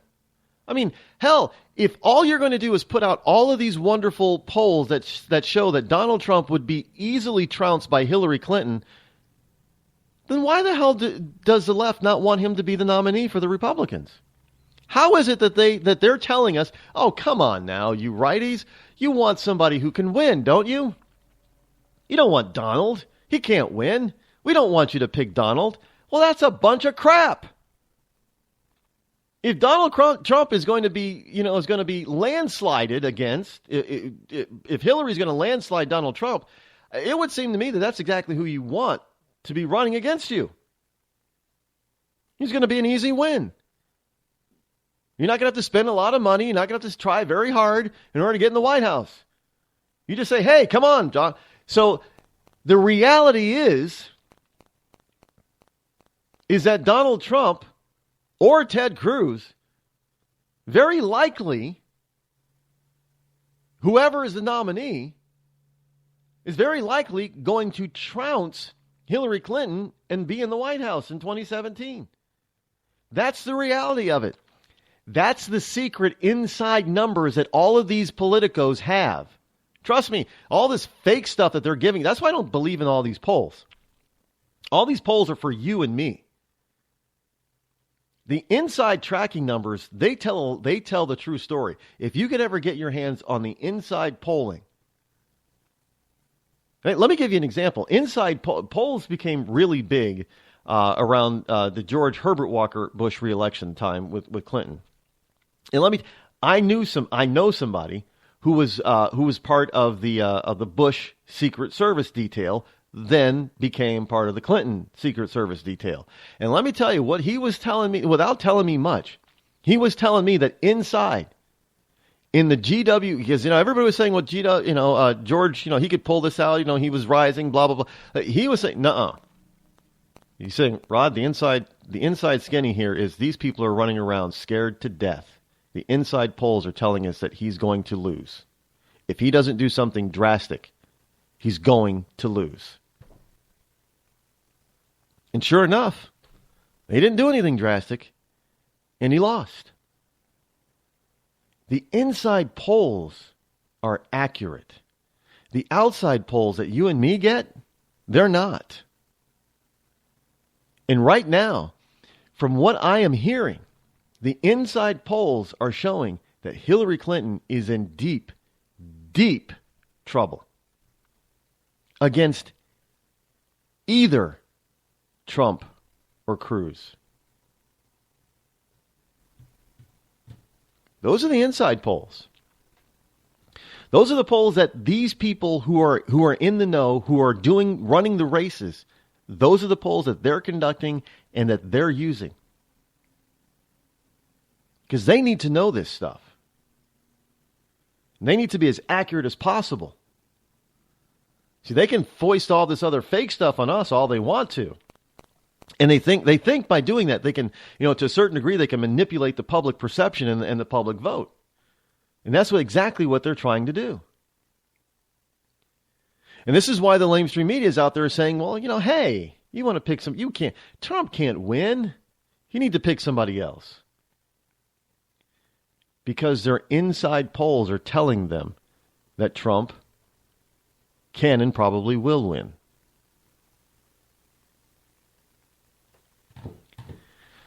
Just saying, you can't fall for this garbage. I don't fall for it. I know people always tell me, well, the polls say this, the polls say this. I said, what poll? What poll are you talking about? I mean, half the time the poll isn't even close. I mean, how many times have we had polls, even exit polls, that have told us that somebody else won than the person who actually did win? That happened before, right? No, that's never happened. Newspapers have never, ever published the wrong, the wrong information, of the wrong winner, right? Never happened, because the polls tell them who's going to win. The polls tell them. So it could never happen that they won't win. Right? Isn't that the case? I don't. Oh, yeah. Well, it's happened in the past that they've gotten even the exit polls wrong. Hell, they got exit polls wrong on Barack Obama. His first go around back in 2008. You know, it was like Obama had like a 48 or 49 state landslide according to exit polls, but that's not how it actually happened. Yeah, I mean, he still won, but he didn't win nearly as big as the exit polls, so the pollsters say, suggested. They can't even get exit polls right. Look, just don't go run around starting to. Don't do it to me. Don't start spouting off all of these polls to me, because, you know, I'm telling you that the inside, and I look at stories like this, the inside skinny is just the opposite of what a lot of these polls are telling us. And that's done for a reason. It's called manipulation. The lamestream media, the powers that be, are trying to manipulate how you and I... And the problem is that, you know, people, not just Americans, but people in general, people are way too easily manipulated. It is maddening and saddening at the same time how easy it is to manipulate your fellow human beings. And to one degree, all of us get manipulated at one point or another. However, now I'm going to be honest with people. Most of you out there are easily manipulated about all kinds of things. And those of us who are not easily manipulated, well, we're often lambasted. Lambasted. We're often called kooked or what have you. Because we see all the data, or a lot of the data and the information, and we're not easily fooled. Where the general public, because they're distracted by other things like Kardashians, can be easily manipulated. And then after everything's said and done, they look back and say, well, how did that happen? Well, it happened because you were manipulated and you weren't paying attention in the first place. That's why you should be listening to programs like this. I'll keep you up to breast. You're listening to me, your lovable host, Rod, here on the Rod Eccles Show. Hey folks, if you're anything like me, you spend a lot of time taking photos with your mobile phone or posting them to Facebook or Instagram. Well, did you know that you can actually be earning hundreds, even thousands of dollars each month just by uploading them to Instagram? Now, most people are skeptical at first, but this system is the real deal. You can get your hands on an evaluation copy of Instagram Profit, and you can be ready to see money flowing into your account. There are over 150 million users on Instagram, yet less than 1% of them are taking advantage of these money-making secrets. Now, if they knew they could be paying their rent, making their car payment, or just snapping photos and putting them onto Instagram, I bet they would be glued to their cell phones. There are only a limited number of these spots available, however. So if you visit moneymatters3.com right now, you can sign up to take advantage of all the special discounts. That's right, go to moneymatters3.com and get all the info there. moneymatters3.com. Log on now. When you're ready to take the edge off a hectic day, I suggest you start with a little music from Franz Black. I guess there's lots of ways to look at things that don't seem right. No Worries has just been released on iTunes and Amazon. It's gonna be alright. You can find Friends Black and his music on his website, friendsblack.com. F-R-A-N-Z black.com. It's gonna be alright. We've all heard of male enhancement, but now there's an expert on true male enhancement in the areas that really count. In Herb Ellis's book, Husband 2.0, Real Male Enhancement, you'll find answers to questions like, why doesn't she want to have sex? A quick start, quick results workout guide, plus what you can do as a side hustle to make money now. With all the great tips in this book, every man can benefit. Get the book, Husband 2.0, Real Male Enhancement, on Amazon.com. Attention business owners. We know that owning a business means getting things done right now. So if your right now list includes a new building, call the Right Now Company. General Steel. We can design a building for your business quickly and save you thousands of dollars. That's right, thousands. You may think General Steel only builds large projects or that you can't afford General Steel quality. Well, check these prices. How about a 40 by 60 foot building for under $22,000? Or even a 50 by 100 for under $35,000? That's right, a 5,000 square foot building for under $35,000. And these buildings all have General Steel quality. Best of all, you can still order a building and have it delivered in time to build this year. How's that for right now? So if your right now list includes a new building, call the Right Now Company. General Steel. 800-393-5756. 800-393-5756. 800-393-5756. That's 800-393-5756. It's Thursday night, and you're grabbing drinks with some friends. Started off with a pitcher for the table, which quickly becomes two. There's pool. And there's the photo booth. All right, everybody squeeze in. Say cheese! Followed naturally by an order of wings. And another. Can we get some extra ranch sauce? Then there's the ceremonial nightcap. So what are we doing this weekend? And lastly, it's back to the car, which, if you're buzzed,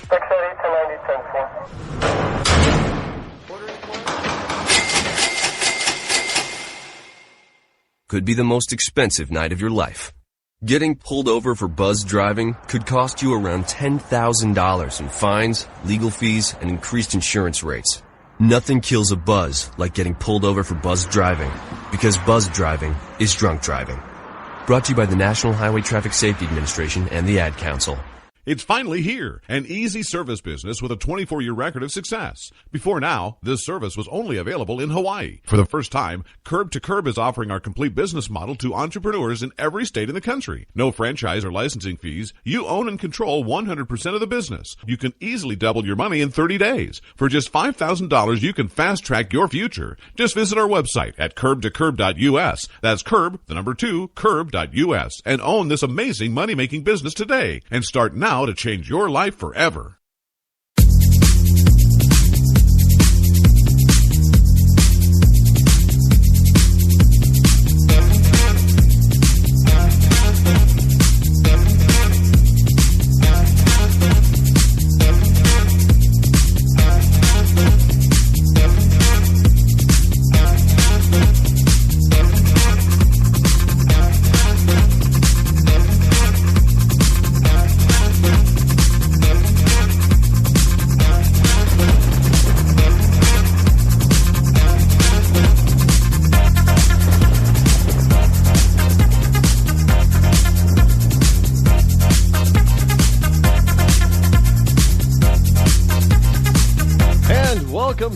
Welcome back, my fellow Americans, to the Rod Eccles Show as we are dancing the day, or the morning away here with some brand new bumper music there. Gotta love it. Dance. Love it. Dance on into your morning. Hey, speaking of dancing, there is some dancing going on with the wonderful colleges in this country. And I've often said this about, look, I know some people doubt me sometimes, and I just keep telling people, don't doubt me. And eventually, it doesn't usually take very long. Eventually, I am usually backed up by it. It happens so often. I get backing by people who supposedly are on the inside and are in the know. It happens so often that I'm beginning to believe in my own hype a little bit, a little bit.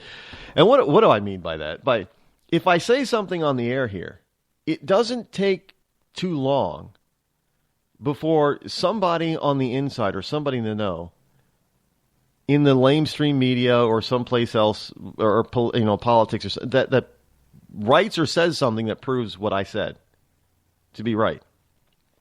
And look, I've been telling all you millennials, especially you college people, you college students, that you're blaming the wrong people for your college debt and your college in servitude, your college slavery.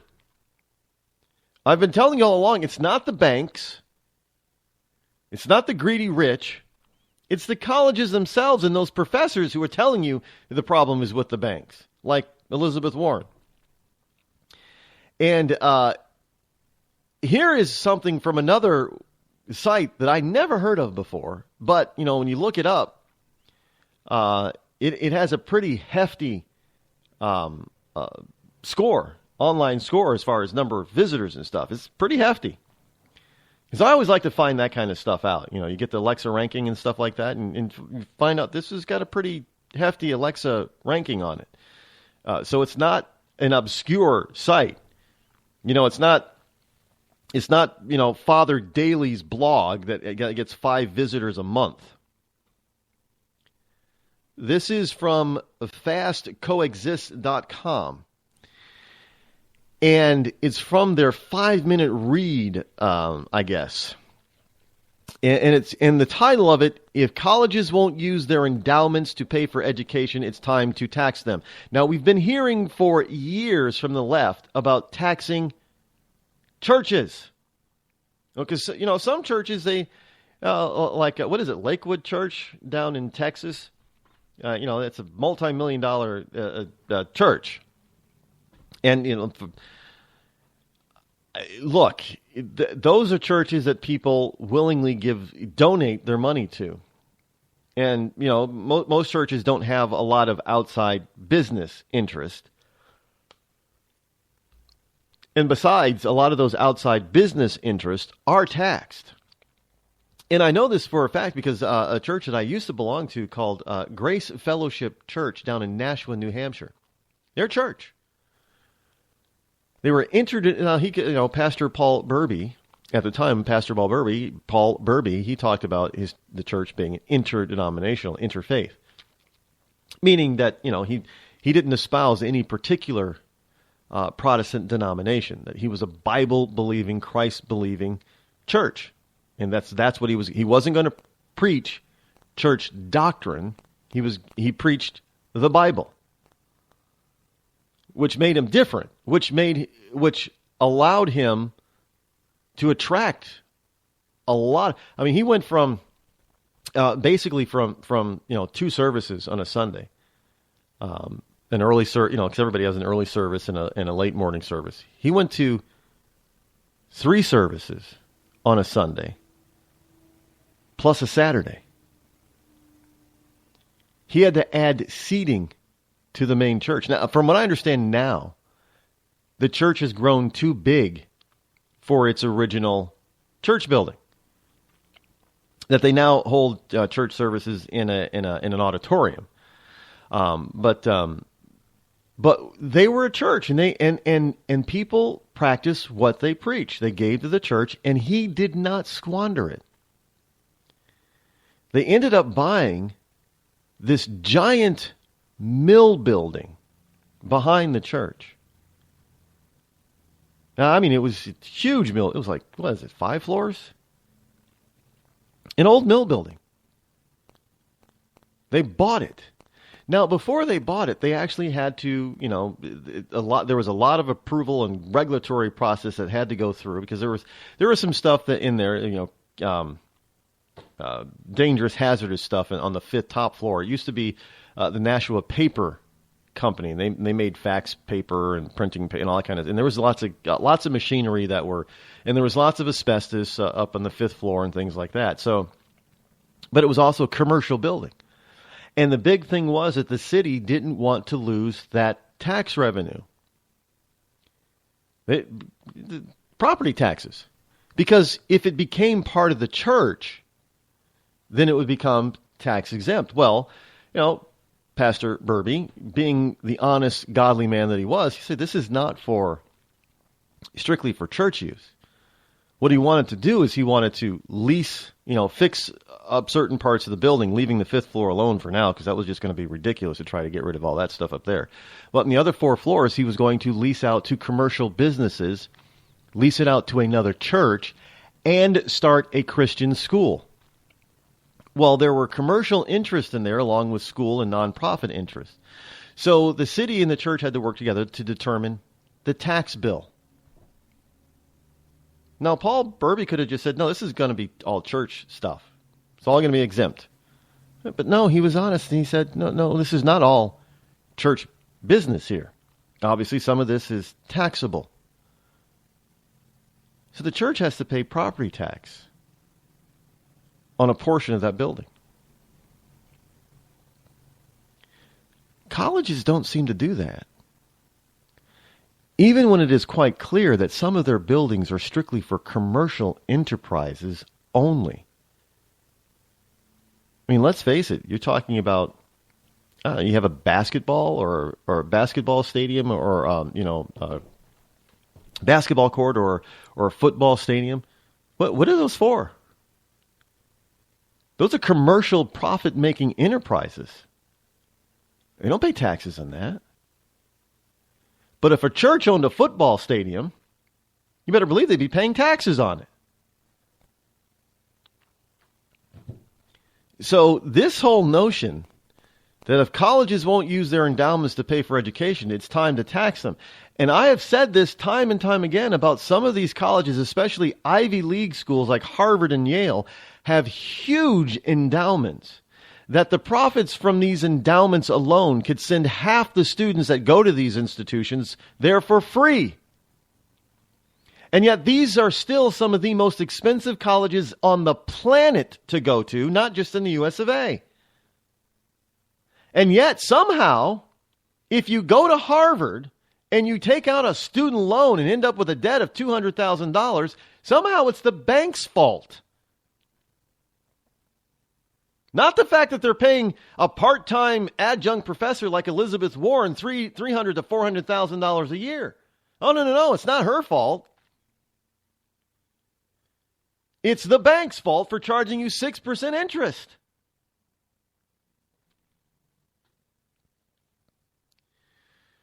Well, around the country, states are thinking about using the tax code to force colleges to address spiraling higher education cost instead of operating tax-free hedge funds, because that's what they are. And here's the story. And I got to tell you, this is not exactly a conservative posting ragmag here at Fast Coexist. The long-running joke about Harvard and other universities with hefty endowments is that they have become hedge funds with universities attached. As of last June in 2015, the value of Harvard's endowment alone was valued at $37.6 billion. Yale had a endowment fund worth some $25.6 billion. Princeton at nearly $23 billion. In total, more than $500 billion sits in college endowments. As a matter of fact, Yale spends more on fund managers than it does on its students. However, unlike hedge funds, most universities are nonprofits, like churches. And they don't have to pay taxes as their investments grow. And while the richest schools get richer, Harvard endowment alone grew more than $1 billion year over year last year. tuition and student fees keep going up because they're not using this extra money to complete their mission of educating students. Some politicians are considering forcing schools to start paying out more of their piles of cash in taxes instead.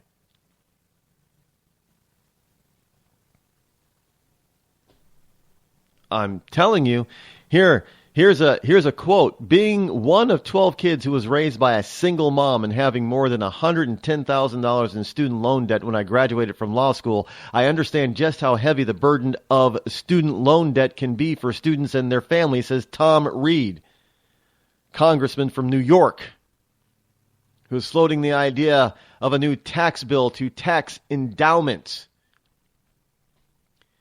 It is a disservice to the next generation of Americans to continue to allow them to struggle when we could easily address the problem of out-of-control costs by making simple changes in our tax code. Well, first of all, changing the tax code, Mr. Reed, is not going to make education any more affordable.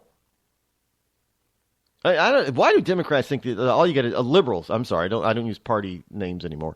Why do liberal progressives think that all you have to do is, in order to solve a problem, is tax it? That's not going to do it. Because some politicians may have the right reason on their heart when they go for it. That he may honestly believe that we can tax these college endowment funds and use those tax funds to fund grants and low cost student loans for students to lower the burden. But first of all, it's not going to help enough students to really matter and count. And two, it's not going to end up getting used for that. That's what always happens when you give stuff to the government and you start taxing stuff like this. It should not be taxed. But maybe he is truly, that it is in his heart to actually believe that. But to know the truth and know historical fact about how our government operates on a state and federal level, that's not going to be the case. So I'm just saying. But I have said over and over again that these institutions of higher learning, they are robbing the American student, the American people blind. And all we hear about is how corporate America is trying to screw the American people. Really, it's the colleges are in part of that too. We say big oil. And, we say big industry and big pharmaceutical, big pharma, all that kind of stuff. Well, funny how nobody ever says big education. Well, I do. And I've been saying it for years. It's time we hold big education accountable. You want to hold big oil, big energy, big pharma, big whatever industry accountable, big health care. And big insurance, oh yeah, those are demons. But big education doesn't get a peep. They can charge whatever they seem to want to charge, and nobody complains about them charging it. But you go to a hospital, and the hospital cost increased by, 50% 1 year, and everybody throws their arms up and says, this is unfair, this is not right, this is criminal, people should go to jail, people should be taxed. But a college can raise its tuition by 100%. Now, these are just round numbers. I'm just throwing them out there. But this is, if you look into it, college education cost, on average, year over year over the past 30 years, has increased faster than the health care. But health care is the demon. I mean, it now costs more to go to Harvard than the median price of a median home in the United States. You can buy a house, a median price house in many parts of this country for less money than getting a 4-year degree at Harvard. Why is that? And if it costs you $200,000 to go to Harvard, why is it the bank's fault that they loan you the $200,000 at 6% interest? How is it going to help you if they only charge you 3%? You're still going to pay the $200,000. I don't just asinine that they're going to blame the wrong. Well, we know why they're blaming the wrong people. It's because, the liberals run all the wonderful institutions of higher learning, and they can't be at fault. They can't be hypocritical. Do you know that you've got I just saw a report last weekend about a college professor pay. Now, I know we have all these professors out there, these college teachers that talk about, they don't make diddly squat. And for the most part, when you go to public schools or small colleges, and these professors are not fully tenured and that type of thing, and they're part-time. Yeah, they're not making $100,000 a year. Well, they're making 30, 40, 50 grand a year. I got it. That's true. However, when you get to the upper echelons of the Ivy League and Ivy League-esque, and I say Ivy League-esque, that means the big private and other big private non-Ivy League and big state schools. The big the non-private and big non-private, the big non-Ivy League schools are things like, Penn State, UCLA, Berkeley, Kent State, those types of things. Those are not Ivy League schools, but they're also not very cheap.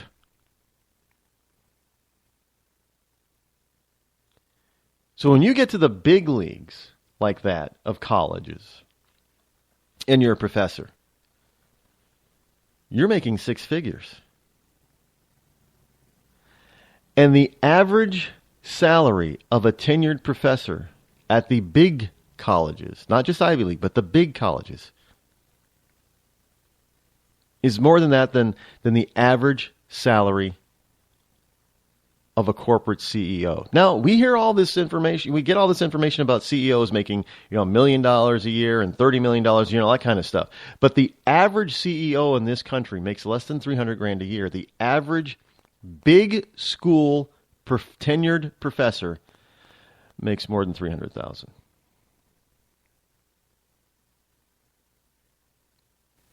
So, who's to blame? And you can see that happening too, because look, I went to college, and I know that some of my professors, you had to buy the textbook that they said you had to buy. Why? Because they were one of the co-authors of that textbook,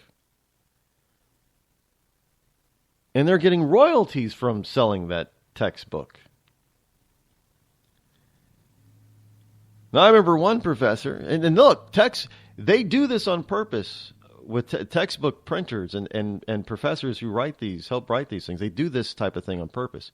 They put out a new edition every 1 to 2 years, not because there's new information, simply because they want to kill the used book market. Because let's face it, you can buy a used textbook for half the price of a new one. I remember my business law textbook, the new one, back when I was in school, was $110. It was the most expensive book I had to ever buy. $110.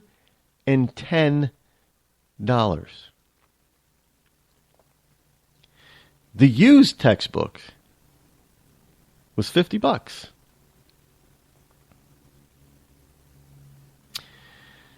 Here's the problem. I bought the used edition, not paying attention to the edition. First 2 weeks in class, professor gives out homework. Reading assignments.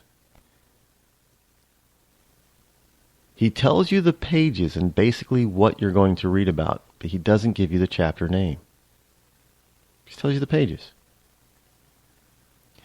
I go to the pages, and it's nothing that he tells me that we should be reading about. The problem is, I don't have the newest edition. And every 1 to 2 years when they put out a new edition, they change chapters around on purpose. So you can't use efficiently the old textbook. So now I have to go back to the bookstore. $50 is what I paid for this textbook. I say, I want to sell my textbook back to you. They want to give me $15 for this $50 textbook that they've already sold once before for over $100. $15. I say, no, I spent $50. Come on now, you got to give me half back. I ended up taking $20 for the $50 textbook and having to buy the latest edition textbook for $110.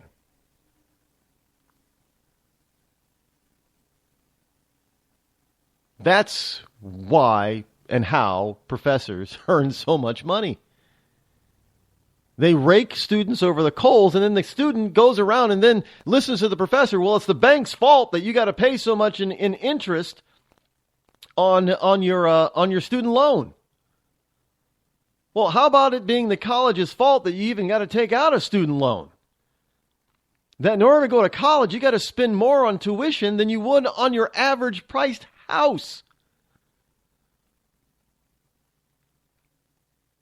And then you're going to listen to government people like Bernie Sanders say, well, college tuition should be free. It can't be free. Those people earn too much money. How's it going to be free? All they're going to do is jack the prices of the books anyway, and you're still going to pay a high tuition cost in the form of taxes. And while that student may not have to worry about tuition, he's still going to have to worry about room and board and books and supplies. Notice how Sanders doesn't say college should be free. He says tuition. And yet, we've got Ivy League schools with huge endowments that can't give their students free tuition or lower tuition. In fact, they keep raising tuition rates year after year after year. And they keep saying, well, we just don't have the money to do this and do that and keep the tuition price low. Now, yeah, they do. But what they're telling the students is, you know what? We're greedy, and these professors are greedy, and we're not paying for these professors' salary out of our pocket. Oh, no, Mr. Student, Mr. Mrs. Student, Mr. Mrs. Student's parents, you're going to pay. And you're going to pay big. Because, after all, we're Harvard, or we're Yale, or we're Dartmouth, or we're Princeton, or we're Berkeley, or we're Kent State, or we're Pitt, or we're, UCLA, or some other fancy named university or college, or even some not so fancy named university or college. You're going to have to pay because of our name. And by the way, we're also going to invent all of these worthless and useless degrees. So when you graduate and spend all that money, you're not going to get a job. And when you don't get a job, what are you going to do? You're going to come back to school to get a master's degree or a PhD. Yeah. And we're going to get you for even more money. Abso-freaking-lutely. That's the way it works, folks. Big education. Don't doubt me again. Give a man a fish and you feed him for a day. Sign him up for the Box of Bait Club and he'll never be hungry again. The Box of Bait Club is a brand new dream come true for every fisherman. Something new and different in your tackle box every month. Every month, another excuse to get outside and do what you love. Don't let this one get away. The Box of Bait Club is currently accepting a limited number of pre-orders with subscriptions starting at $39.95 per month. Find out more now. Log on to boxofbaitclub.com. I'm just so happy my father had a chance to see his kids before he passed. I just want to say thank you. When her father fell ill, the American Red Cross was able to help get Veronica's brother home from the Navy to speak to his father one last time. It's thanks to your donations that we can connect military families when they need it most. Please donate today at redcross.org. When our water heater broke down last month, it was a nightmare. It took 5 hours for the plumber to show up, and he charged us a couple of $100 just to come out. Then it cost another $1,800 to put in the new water heater. By the time it was all said and done, I felt like I'd been taken. But what else could I do? The smartest thing you can do is get a home warranty from American Residential Warranty. Their home warranties pay to repair or replace all your major appliances when they break, and they will break, and at the worst possible time. Call American Residential Warranty right now for free information on home warranties starting at just pennies a day. Don't wait for your refrigerator to stop running or your ceiling fans to stop turning. Call American Residential Warranty right now. Ask how you can save up to 50% on washer and dryer coverage. Just call 1-800-616-8010. That's 1-800-616-8010. Again, 1-800-616-8010. Call now. Attention business owners. We know that owning a business means getting things done right now. So if your right now list includes a new building, call the Right Now Company. General Steel. We can design a building for your business quickly and save you thousands of dollars. That's right, thousands. You may think General Steel only builds large projects or that you can't afford General Steel quality. Well, check these prices. How about a 40 by 60 foot building for under $22,000 or even a 50 by 100 for under $35,000? That's right, a 5,000 square foot building for under $35,000. And these buildings all have General Steel quality. Best of all, you can still order a building and have it delivered in time to build this year. How's that for right now? So if your right now list includes a new building, call the Right Now Company, General Steel. 800-393-5756. 800-393-5756. 800-393-5756. That's 800-393-5756. Tired of paying outrageous prices for Viagra? Well, we have great news for you. Now you can finally get Viagra at huge discounts. Healthy Man allows you to save up to $500 on Viagra. Why pay U.S. pharmacy prices of $15 per pill or more when you can get Viagra for less than $3 a pill? Call today and get 40 Viagra pills for only $99. This can cost as much as $600 at your local pharmacy. You can't afford not to call us. If you want Viagra at the lowest prices, never pay $15 a pill pharmacy prices again. Get Viagra for less than $3 a pill. Call 800-595-2614 today and save up to $500 and get 40 pills for just $99. Healthy Man is fast, easy, and affordable. Operators are waiting at 595-2614 to take your call now. Call 800-595-2614. That's 800-595-2614. Again, 800-595-2614. Boy, man, I had a rough night's sleep. Boy, I got a letter from the IRS yesterday and I just couldn't sleep. Man, I'm dying here. Somebody help me. IRS problems affect more than just your finances. If you're ready to take back control of your life and you owe more than $10,000, you need to call the tax doctor. Their expert staff can immediately protect you from the IRS and state collectors and get you the best possible tax settlement guaranteed. The IRS has recently released new programs geared in helping struggling taxpayers, where you may qualify to settle your tax debt and wipe out up to 85% or more of what you currently owe. If you owe $10,000 or more in back taxes, call the tax doctor right now. See if you qualify to pay less. 800-989-1694. 800-989-1694. 800-989-1694. Again, 800-989-1694. On the battlefield, there's a saying America's military men and women live by. Never leave a fallen warrior behind. Ever. Off the battlefield, Wounded Warrior Project operates with the same goal. We leave no warrior behind. Wounded Warrior Project is a non-profit organization created to help our men and women returning home with the scars of war. Whether those scars are physical or mental, we're here to make sure that they heal. And whether it's helping those with post-traumatic stress disorder live a normal life again, or giving much-needed support to injured warriors in veterans' hospitals. Because no one deserves our help more than the men and women who risk their lives to keep us safe. Wounded Warrior Project. We never leave a fallen warrior behind. Ever. Learn more about what we do at woundedwarriorproject.org. Zinc Media. Feel the power of knowledge.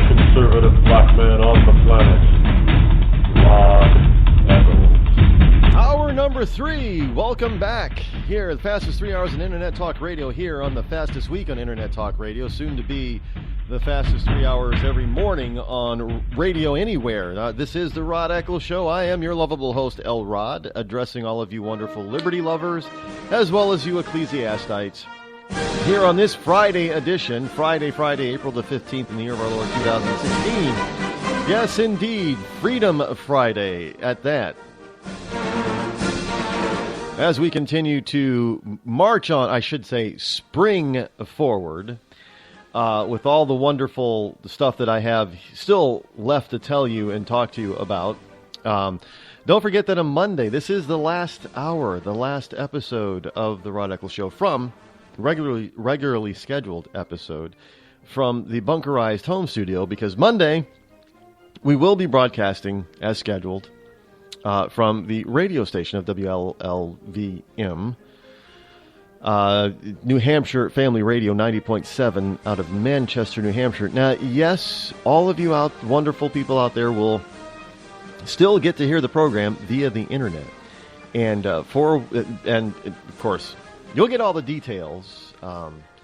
You can listen, tune in to, if you hook it up on Google, look up New Hampshire Family Radio 90.7 FM, and you'll see the Listen In page, and so you should bookmark that, so you'll be able to hear directly on 90.7, or you'll be able to go to rodeccles.net as always, and catch the listen buttons that will be available for you to listen to, and you'll still be able to hear the wonderful program.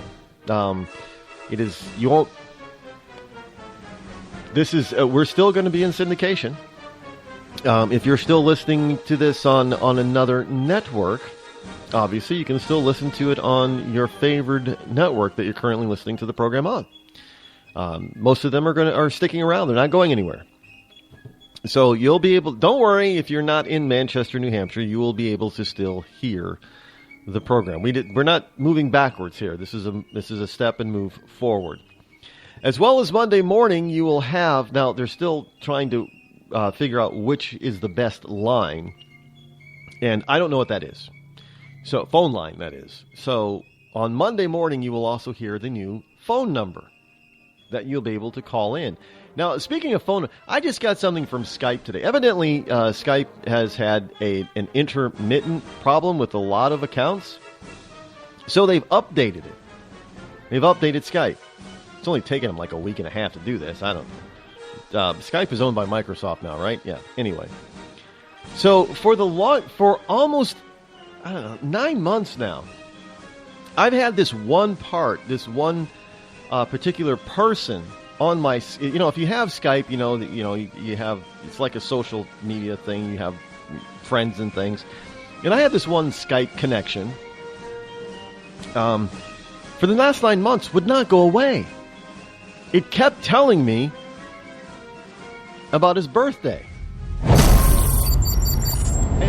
it kept saying, past the birthday was in August. So here it is in August. This pops up. Previous whatever, he's had his birthday, and I keep clicking on it, keep trying to delete it and all that kind of stuff, and it wouldn't go away. I couldn't get rid of it. Even at one point, because that just annoys me. So, because I don't know who's, if there's other, it keeps saying, that there's one connection or one missed call or what have you, one missed event, and I keep going to it. I keep clicking on it, keep saying, I've read it, try to delete it, all that kind of stuff. I even tried to delete Skype and then reload Skype back on, and it popped back up. For 9 months, it was there. I complained to Skype about it. I said, look, I can't get rid of it. Why is this here? What is the problem with this? Why won't it go away? I don't even think this guy even exists anymore. Well, I'm not saying that he's dead or anything, but I can't connect with him anywhere. I can't connect with him here. I can't get rid of this. Why is that? Never got an answer. And so today, I get an email from Skype talking about, making some changes. They've noticed that people have had difficulties with this, and the other thing. And then my Skype automatically updates. Again, something from Microsoft. I did not ask him to update, but it automatically updates. And since it updated, that one problem account or connection is gone. Now, I'm scratching my head thinking, they've been telling me that they don't see a problem. They don't know of a problem. There really isn't much of a problem. We'll look into the problem for you, try to get it straightened out, but we don't see the problem. And all of a sudden they have an update. And now all of a sudden with this update, that problem I've had for the past 9 months is gone. Interesting. So now wouldn't it be ironic that by Monday, they have all of the issues straightened out and I have the number active again, which I won't be using at that particular point. It's just unbelievable. And look, do you understand why I tell people if you want to have a business, all you have to do to be a success is to have something that works the way you say it's going to work, when you say it's going to work, and deliver outstanding customer service above and beyond what people expect. Because most likely, the major companies in the arena that you're trying to operate in have terrible customer service, and the service or product that they offer doesn't come close to delivering what they promise. Skype is one of those things in my book now that under-delivers and overcharges. I know they don't charge a lot for their phone service, but service is promises not kept, undelivered. As far as I'm concerned, this is why, part of the reason why Amazon is so huge, because even though they promise high, people know the expectations of Amazon are high, they still tend to over-deliver. I had a friend a few weeks ago who ordered something from Amazon, and when he got it, Amazon sent him a message saying, "Oops, we made a mistake. We sent your order to the wrong address. We're refunding your entire purchase price of that item." But he got something else instead. And he said, "Well, do I need to send this back?" Amazon told him no. I'm like, what? So they have a rare mistake. They own up to it right away. I mean, he didn't even get the chance to get the package to say, "Well, this is the wrong item, Amazon. What the hell are you doing?" He didn't even. They found the problem. Wouldn't say they fixed it. They found the problem before he did. Fixed the problem before he even knew there was a problem, and then told him, "Well, hey, that particular item is the wrong item, but we're sure you can probably use it someplace else, or do whatever you want with it because you don't need to send it back. And by the way, we're refunding your purchase price." That's Amazon. Look, that's above and beyond the Call of Duty, if you ask me. And that's why they're so huge. That's why people are willing to spend on some items a little bit more than going someplace else. And you know what? I had this, I understand people have a near same experience with Wayfair. Wayfair, they tell you, "Hey, your order is going to be at your doorstep by this day."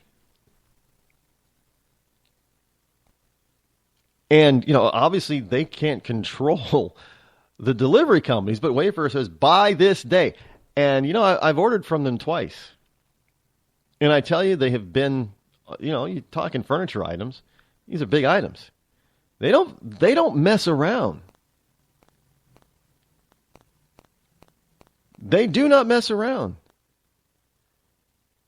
And the reason why they want you to know the exact day that and they tell you, well, okay, as it gets closer, they tell you, your item is going to be there on this day within this time window. And it's about a 2 or 3 hour time window. The reason why is because without charge, they are not going to leave that furniture package outside. They are going to bring it inside for you. Not unpack it, but they'll place it wherever you want them to place it. Only once. You don't get them to move it around or anything. Yeah, put the sofa over here. No, try it over here. No, they don't do that. You just tell them, okay, well, the sofa is going to go in the living room, so put it in the living room. The chair is going to go in the dining room, so put the chairs in the dining room. They will bring those inside and place them in the room that you tell them to. That's why they tell you exactly when they're going to be there. And damned if they were not there when they said they were going to be. Now, I don't know how they do that with, working with UPS and FedEx and all that kind of, how they can do, but Wayfair has worked it out. Because the 2 times that I've ordered furniture from Wayfair, it's that window, boom, they were there. I didn't have to wait around. My cable company can't even do that, and they're local. I'm just saying.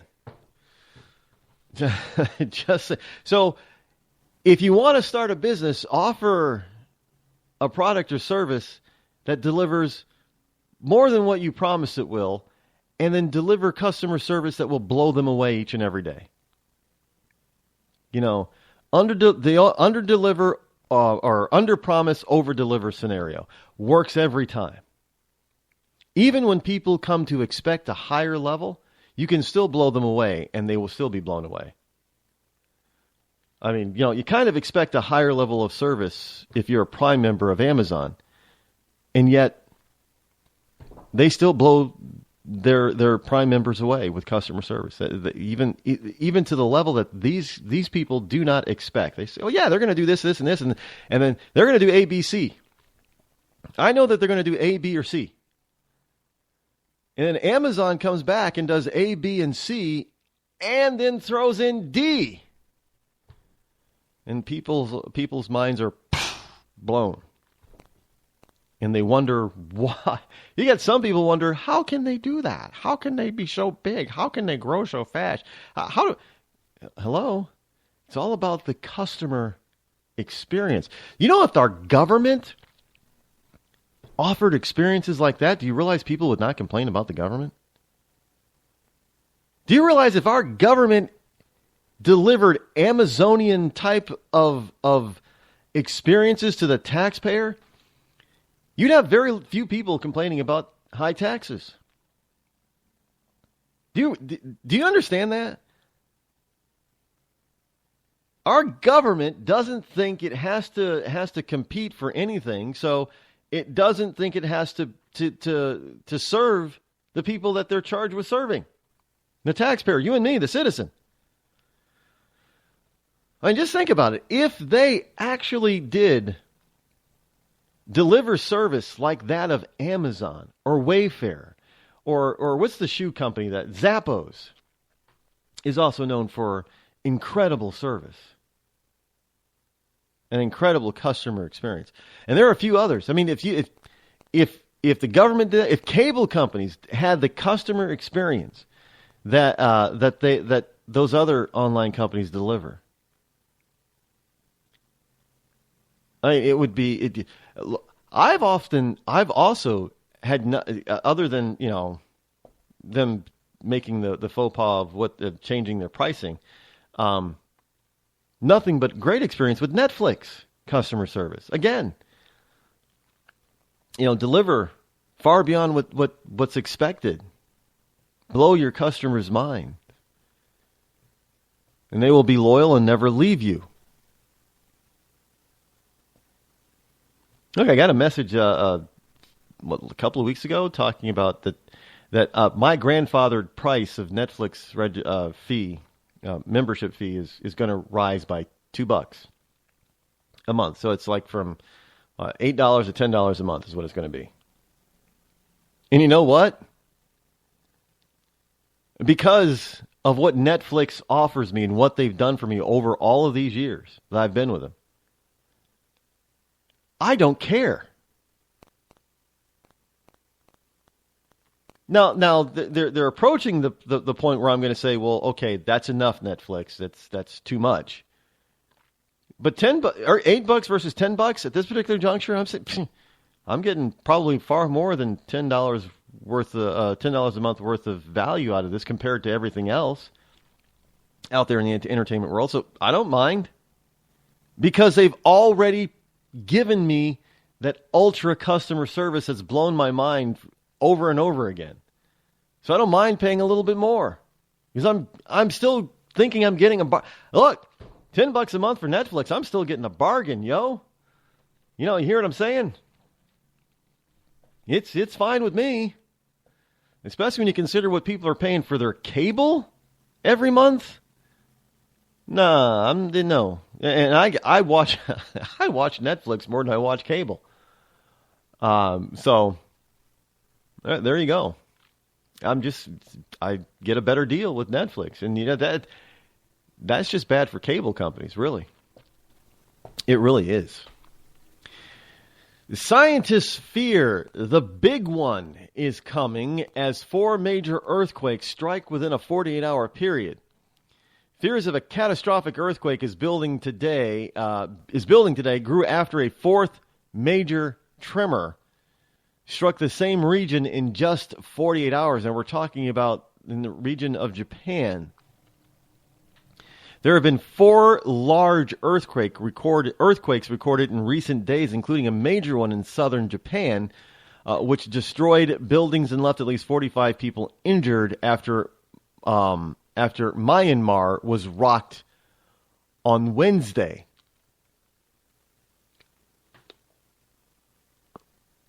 Now, this also comes on the heel of many minor tremors being felt in the California area.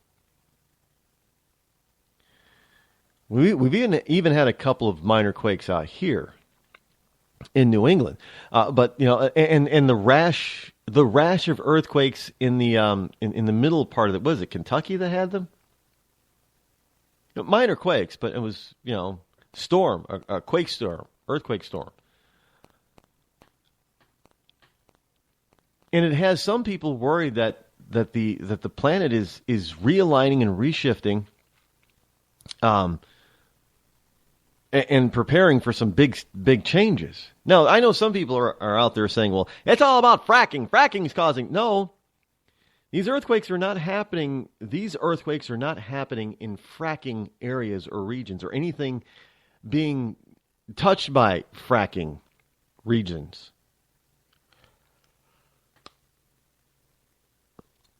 It's just that, it's for whatever reason, people seem to think that the earth is static and it doesn't change. That this is the perfect everything. And that we're always shocked and surprised when Mother Nature says, well, no, I'm just going to change things up a little bit. It's like the climate. No, we got global warming going on. It's man-caused. Well, that could only possibly be true. If what we're experiencing now is the perfect climate on the planet, and the climate of the planet never changes on its own. The topography of this planet is not, excuse the pun, set in stone. It's fluid. At any moment in time, the entire landscape of the planet as we know it could completely change. That was kind of the basis of, what was the 2012 movie? 2012? It could change at any time. It could nearly wipe out mankind. We don't know what the hell is going to happen.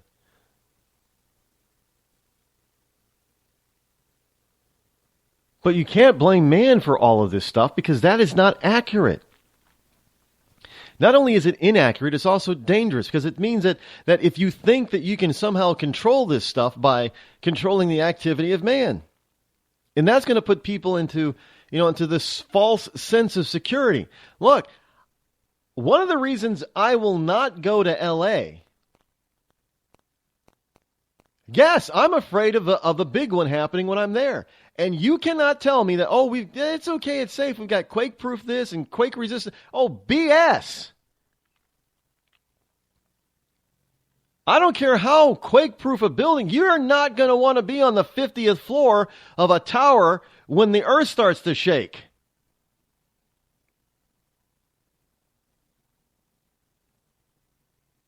Because, you don't know how big and strong these things can be. There's nothing that's, there's nothing that's quake-proof. Because I was going to say there's also, there's nothing weather-proof. I suppose if you're underground, then you're tornado-proof and hurricane-proof, but you're not earthquake-proof. And if you could actually build something that floats in the air, well, you could be earthquake-proof, but you're not going to be weather-proof.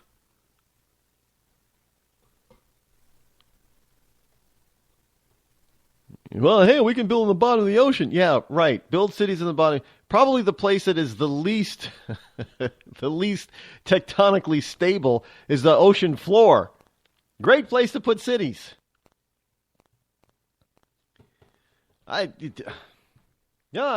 Look, we don't know. Mankind is puny, infinitesimal, even on this planet. Sure, we can affect it in a minor way, but, to be able to affect it for all eternity from here on out until the earth no longer exists is bananas. That type of thinking is crazy.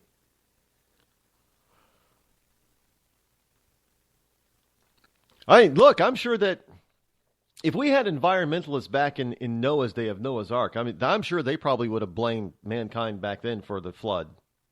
Well, it was man's fault that God flooded the earth, but they wouldn't have said God did it. They would, it was man-made climate change that did it. Because Noah cut down too many trees to make that damn ark. That's why. He changed the whole climate of things. It's Noah's fault. He cut down all them there trees.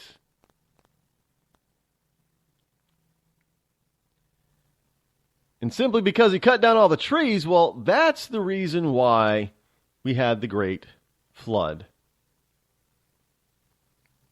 And look at all those people that died because Noah cut down all those trees.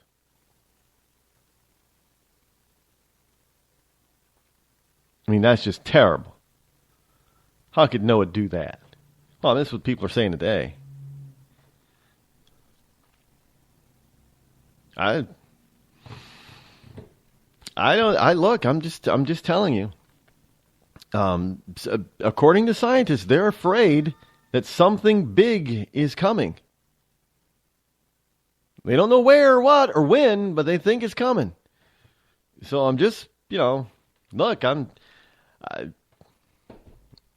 guys can do, you know what? You can do whatever you want to do. I kind of like terra firma being firm beneath my feet. And it's very disconcerting when it stops being firm and starts tearing apart and going in all different directions. Hey folks, if you're anything like me, you spend a lot of time taking photos with your mobile phone or posting them to Facebook or Instagram. Well, did you know that you can actually be earning hundreds, even thousands of dollars each month just by uploading them to Instagram? Now, most people are skeptical at first, but this system is the real deal. You can get your hands on an evaluation copy of Instagram Profit, and you can be ready to see money flowing into your account. There are over 150 million users on Instagram, yet less than 1% of them are taking advantage of these money-making secrets. Now, if they knew they could be paying their rent, making their car payment, or just snapping photos and putting them onto Instagram, I bet they would be glued to their cell phones. There are only a limited number of these spots available, however. So if you visit moneymatters3.com right now, you can sign up to take advantage of all the special discounts. That's right, go to moneymatters3.com and get all the info there. moneymatters3.com. Log on now. When you're ready to take the edge off a hectic day, I suggest you start with a little music from Franz Black. I guess there's lots of ways to look at things that don't seem right. No Worries has just been released on iTunes and Amazon. It's gonna be alright. You can find Franz Black and his music on his website, friendsblack.com. Franz Black.com. It's gonna be alright. We've all heard of male enhancement, but now there's an expert on true male enhancement in the areas that really count. In Herb Ellis's book, Husband 2.0, Real Male Enhancement, you'll find answers to questions like, why doesn't she want to have sex? A quick start, quick results workout guide, plus what you can do as a side hustle to make money now. With all the great tips in this book, every man can benefit. Get the book, Husband 2.0, Real Male Enhancement, on Amazon.com.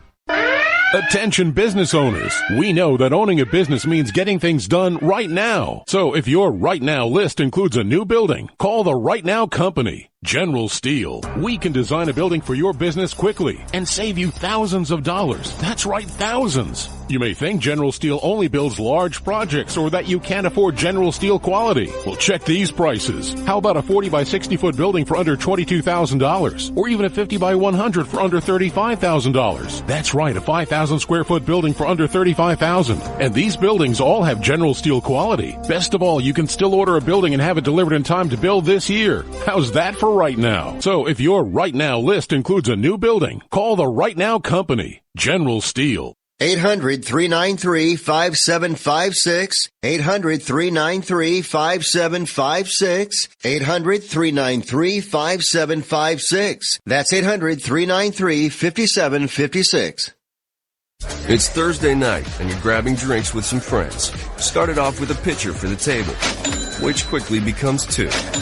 There's pool. And there's the photo booth. All right, everybody squeeze in. Say cheese! Followed naturally by an order of wings. And another. Can we get some extra ranch sauce?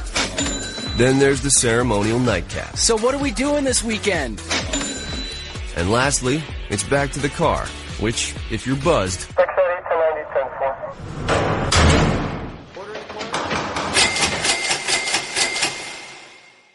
could be the most expensive night of your life.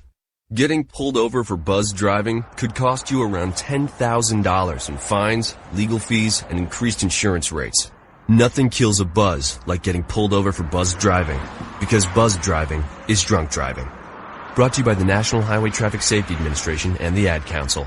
It's finally here, an easy service business with a 24-year record of success. Before now, this service was only available in Hawaii. For the first time, Curb to Curb is offering our complete business model to entrepreneurs in every state in the country. No franchise or licensing fees. You own and control 100% of the business. You can easily double your money in 30 days. For just $5,000, you can fast-track your future. Just visit our website at curbtocurb.us. That's curb, the number 2, curb.us, and own this amazing money-making business today. And start now to change your life forever. You're listening to me, your lovable host, L. Rod, here on the Rod Eccles Show.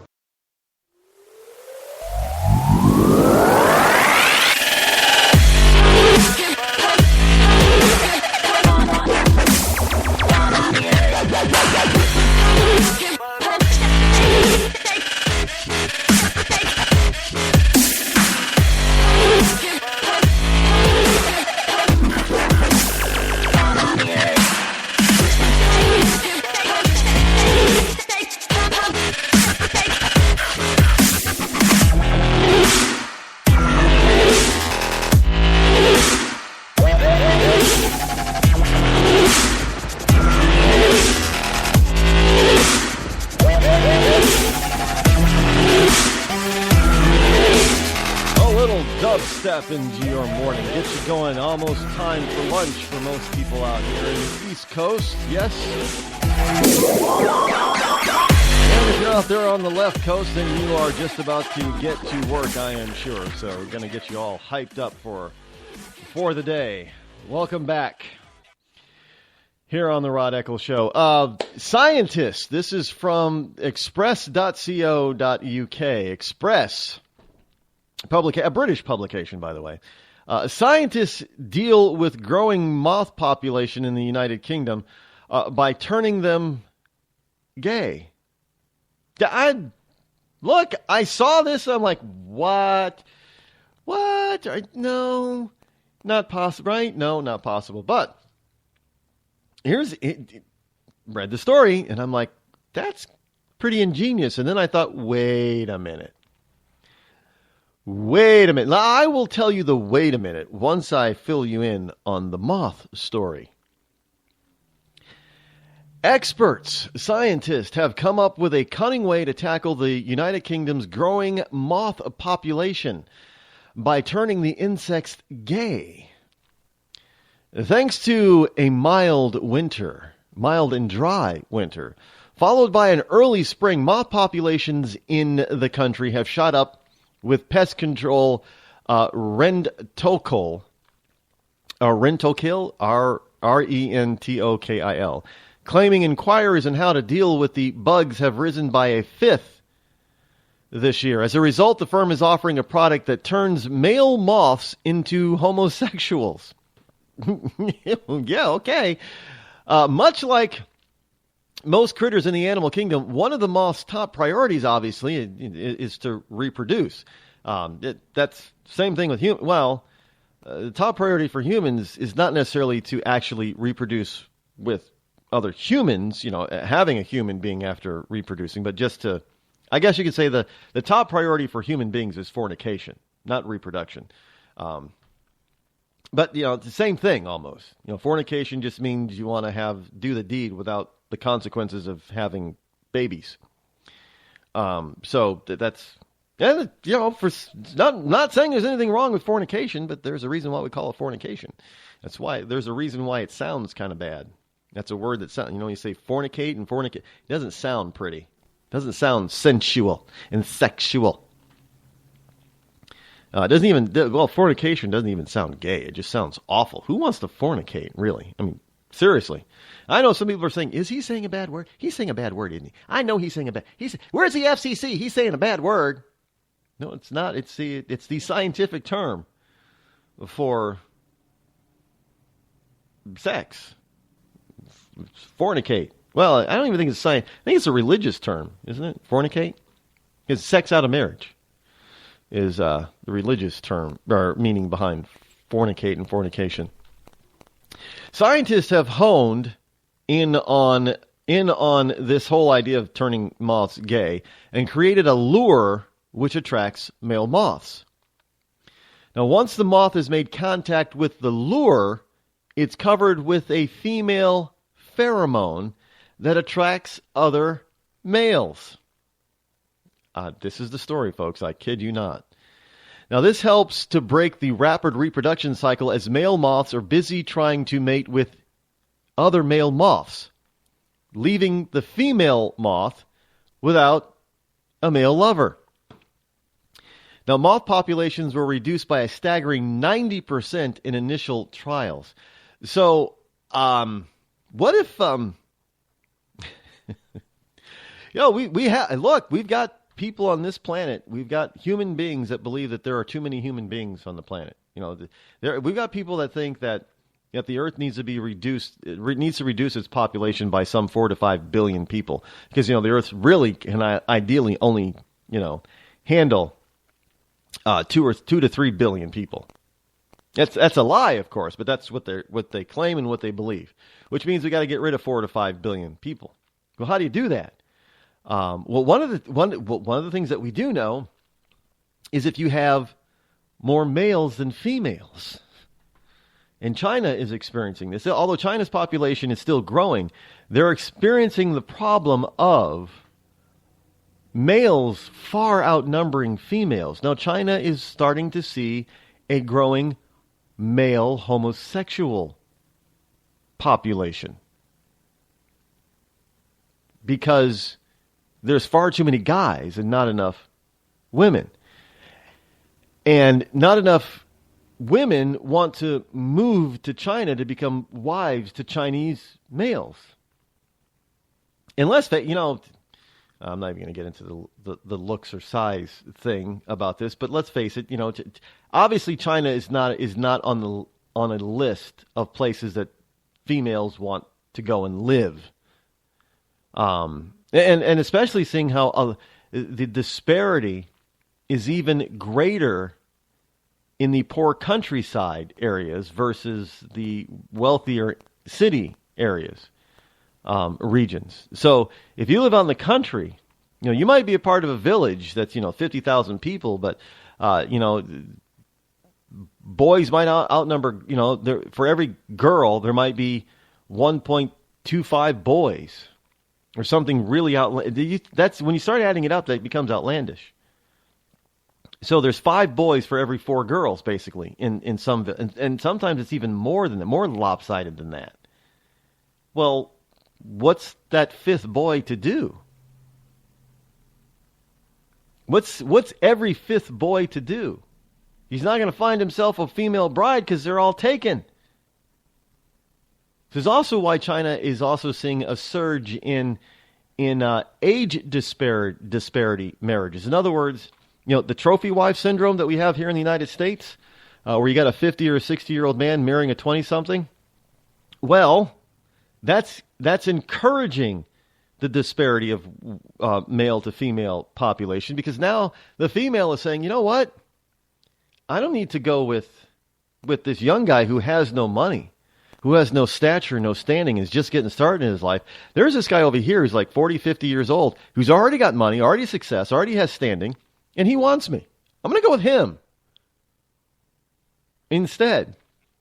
So you add that to the problem. And now you see that some of these younger men especially, they don't have any choice. They don't have any hope.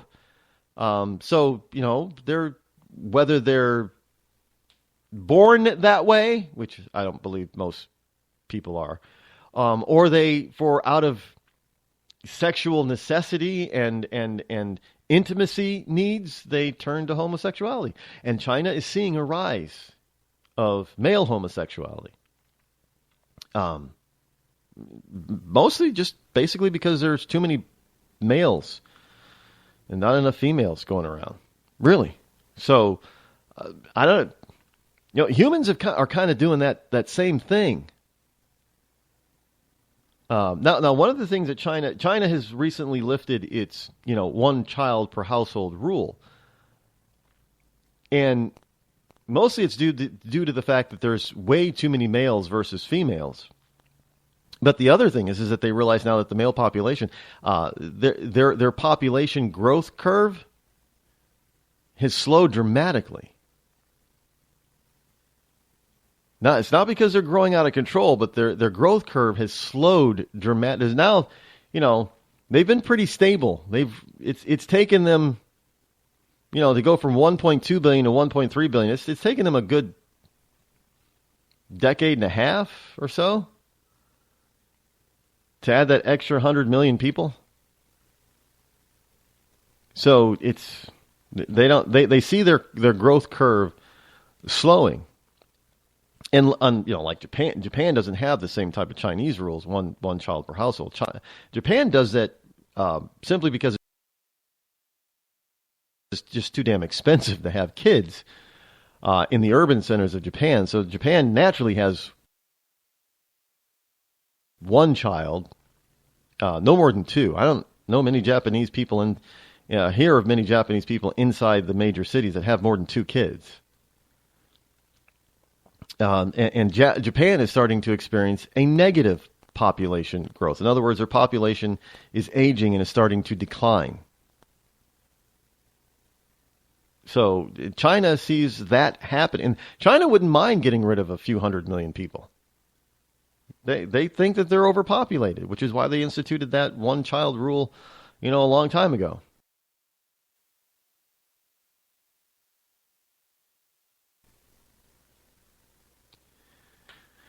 But now China also doesn't like the homosexual problem. The communists don't like homosexuals. They don't. I love how everybody, in this country, they talk about how bad, mean, and evil that Christians are. Let me tell you, Christians are patsies compared to what other types of political and religious leaning people do to homosexuals. Christians don't throw them off the rooftops of 8 and 10-story buildings. Christians don't round them up and hang them or behead them or jail them. I mean, yeah, you got communists that do that. You got Islamists who do that. And a few others. I mean, you don't got Christians doing that. Yeah, Christians take the brunt of all this. So could it be that scientists are creating homosexual men in order to curb or curtail the human population too? Think about it. Why all of a sudden is it become mainstream to be gay? And, I mean, we're supposed to just accept it now. Transgender bathrooms and gay marriage and all that kind of stuff. Well, why is it all of a sudden? People like to say, well, it's because we've changed. The millennials have changed everything. No, there's got to be a reason behind it. Because you don't get anywhere without political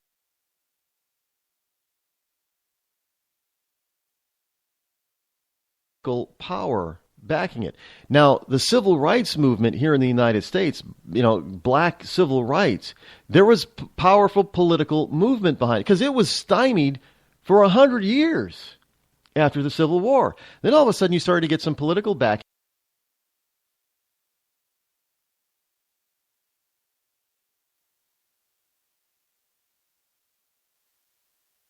Some political power behind it, and that's when it became a reality.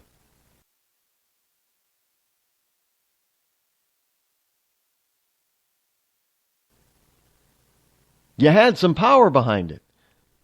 Now, evidently, in order to go to get to this point where we have homosexuals being so open and so openly accepted just about everywhere and being for, is you have to have some sort of political power behind it. So if that's the case, then why?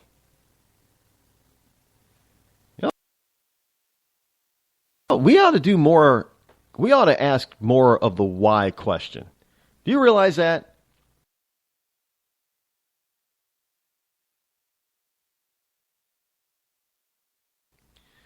We don't ask why enough. We don't. It doesn't matter if you're on the left or the right of the political aisle. We all tend to just accept what supposedly is far too often. They're famous for saying, don't get things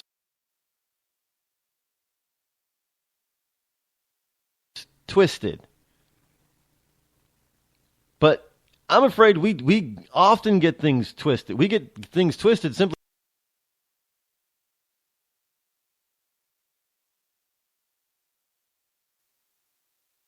because we don't pay attention and don't ask why.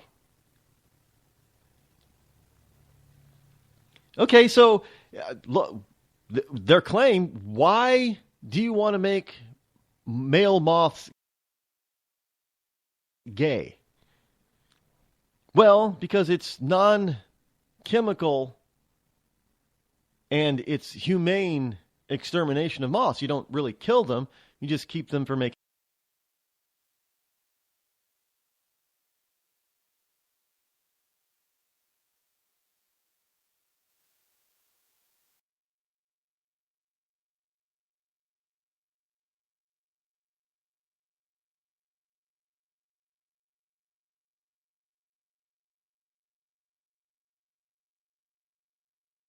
more moths. That's humane. So we think, well, okay, why not just have a lure or what have you that attracts females that makes them infertile? Why you got to make the males gay? It's not necessarily easier to make males gay versus making the female moths infertile. Why do you got to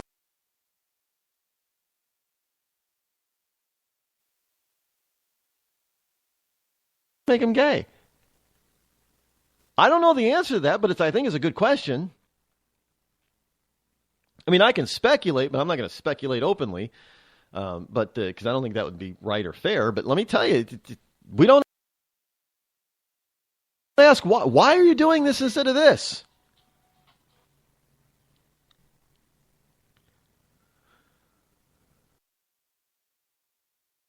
We don't get those questions. I don't know. So just, hey, you can determine it, ask the question yourself if you want. I don't. It's it's it's out there for you. All you got to do is ask. Ask the question why more often. That's I ask why a lot. I don't often get answers, but at least I'm asking the question, and I'm at least trying to demand the answers. But hey, Tulane University from the DailyMail.com. Tulane University fraternity causes an uproar on campus after erecting a Trump wall that reads, "Make America Great Again." Now, photos of the wall circulated online after it was erected on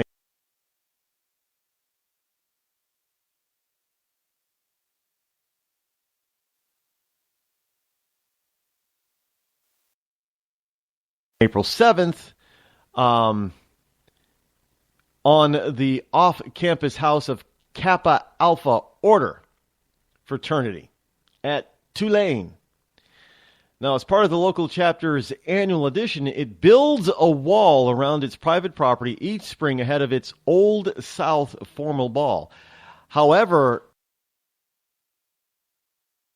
you're out. Why the hell do people get so mad about Donald Trump? Well, he's a racist and a bigot. Why is he a racist and a bigot? I've seen people ask that question on YouTube and on the news and other places. People just say, well, why is Donald Trump?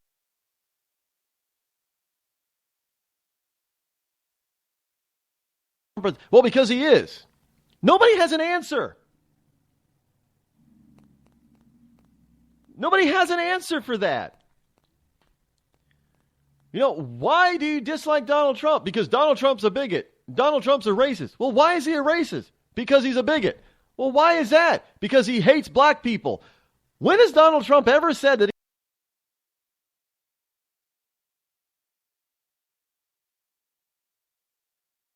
he's hated or given you reason to believe that he hates black people?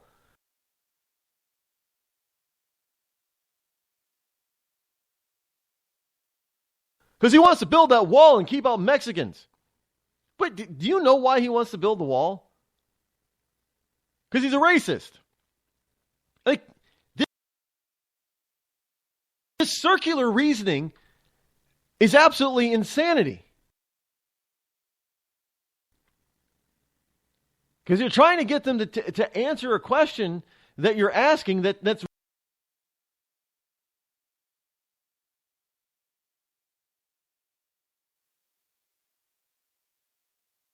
really important and relevant. They cannot give you an answer. Why? Because they heard some other liberal pundit say that Donald Trump was a racist, so they automatically believe it, and no matter what you say, they're not going to believe it, even without any evidence whatsoever that Donald Trump is a racist. Even if there's evidence to disprove that notion, they're still going to tell you that Donald Trump's a racist. And he's a bigot. And he's mean, and he's greedy, and he hates America, and he's, what, really, where? So, okay, let's just say all of that is true about Donald. It's not, but let's just say it is. Why do you got to get so mad about it? Just don't vote for him, right? But no, these people have got to, I mean, you can see it all the time. Look, the YouTube videos, this guy is carrying a sign. He's not necessarily a Trump supporter, but he's carrying a sign for Trump. And you got people walking up to him, and spitting on him. And you got one person, one boy, one guy, probably college age, he looks like he was college age, actually chased him. He tried to punch him and then chased him. Why do anti-Trump people get so angry about Donald Trump that they want to resort to violence? That's a legitimate why question that I'm trying to get answered. I can't figure it out. And these people that are doing it have no answer either. You would think it's funny, except somebody's really going to get hurt one day.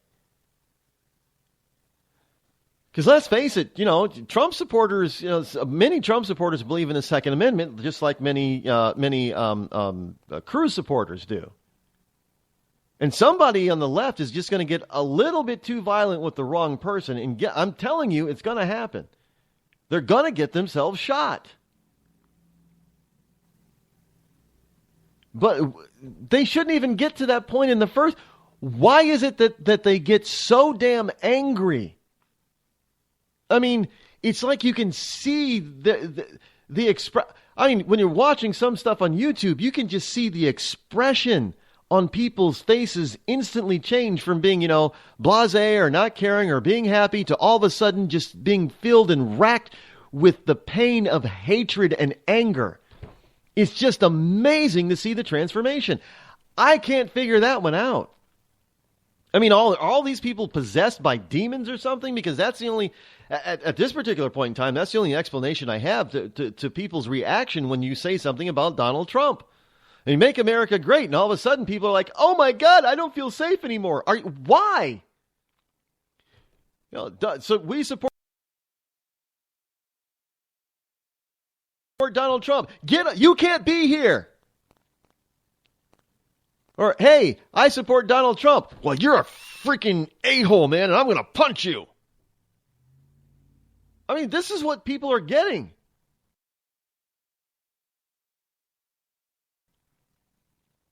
You're not getting people that dislike Hillary Clinton saying, well, they want to punch Hillary Clinton supporters. You're not getting people who don't like Bernie Sanders who are against Bernie Sanders, who want to punch out and do violence against Bernie Sanders supporters. But you sure as hell, most of them Bernie Sanders supporters, by the way, you sure as hell get supporters of Bernie Sanders and Hillary Clinton who dislike Trump, who want to beat the hell out of people and cause all kinds of trouble and destruction. And I'm trying to figure out why.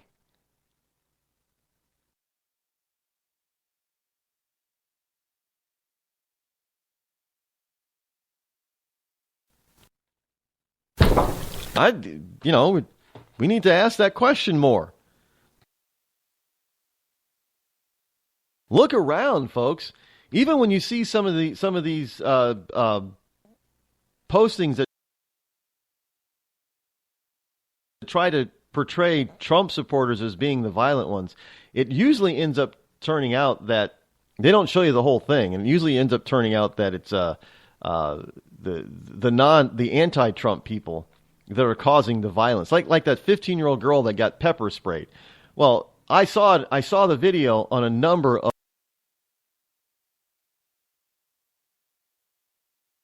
of liberal sites, and all they showed was the girl getting pepper sprayed. What they did not show you was that big 15-year-old girl. I mean, she didn't look like she was 15. That big 15-year-old girl tried to punch somebody. And whoever they tried to punch, they just decided to pepper spray her and get her to move along. And then the cops came along later and said that they were probably going to charge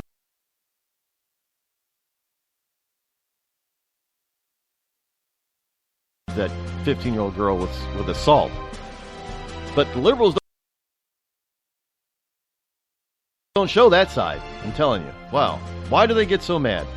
I'll ponder that this weekend along with you, and we'll be back here again Monday Plans are broadcasting live from the 90.7 Manchester FM station.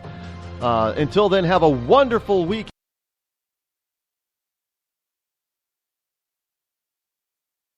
Everybody, I'm Rod Eccles. This is the Rod Eccles Show. I'm out.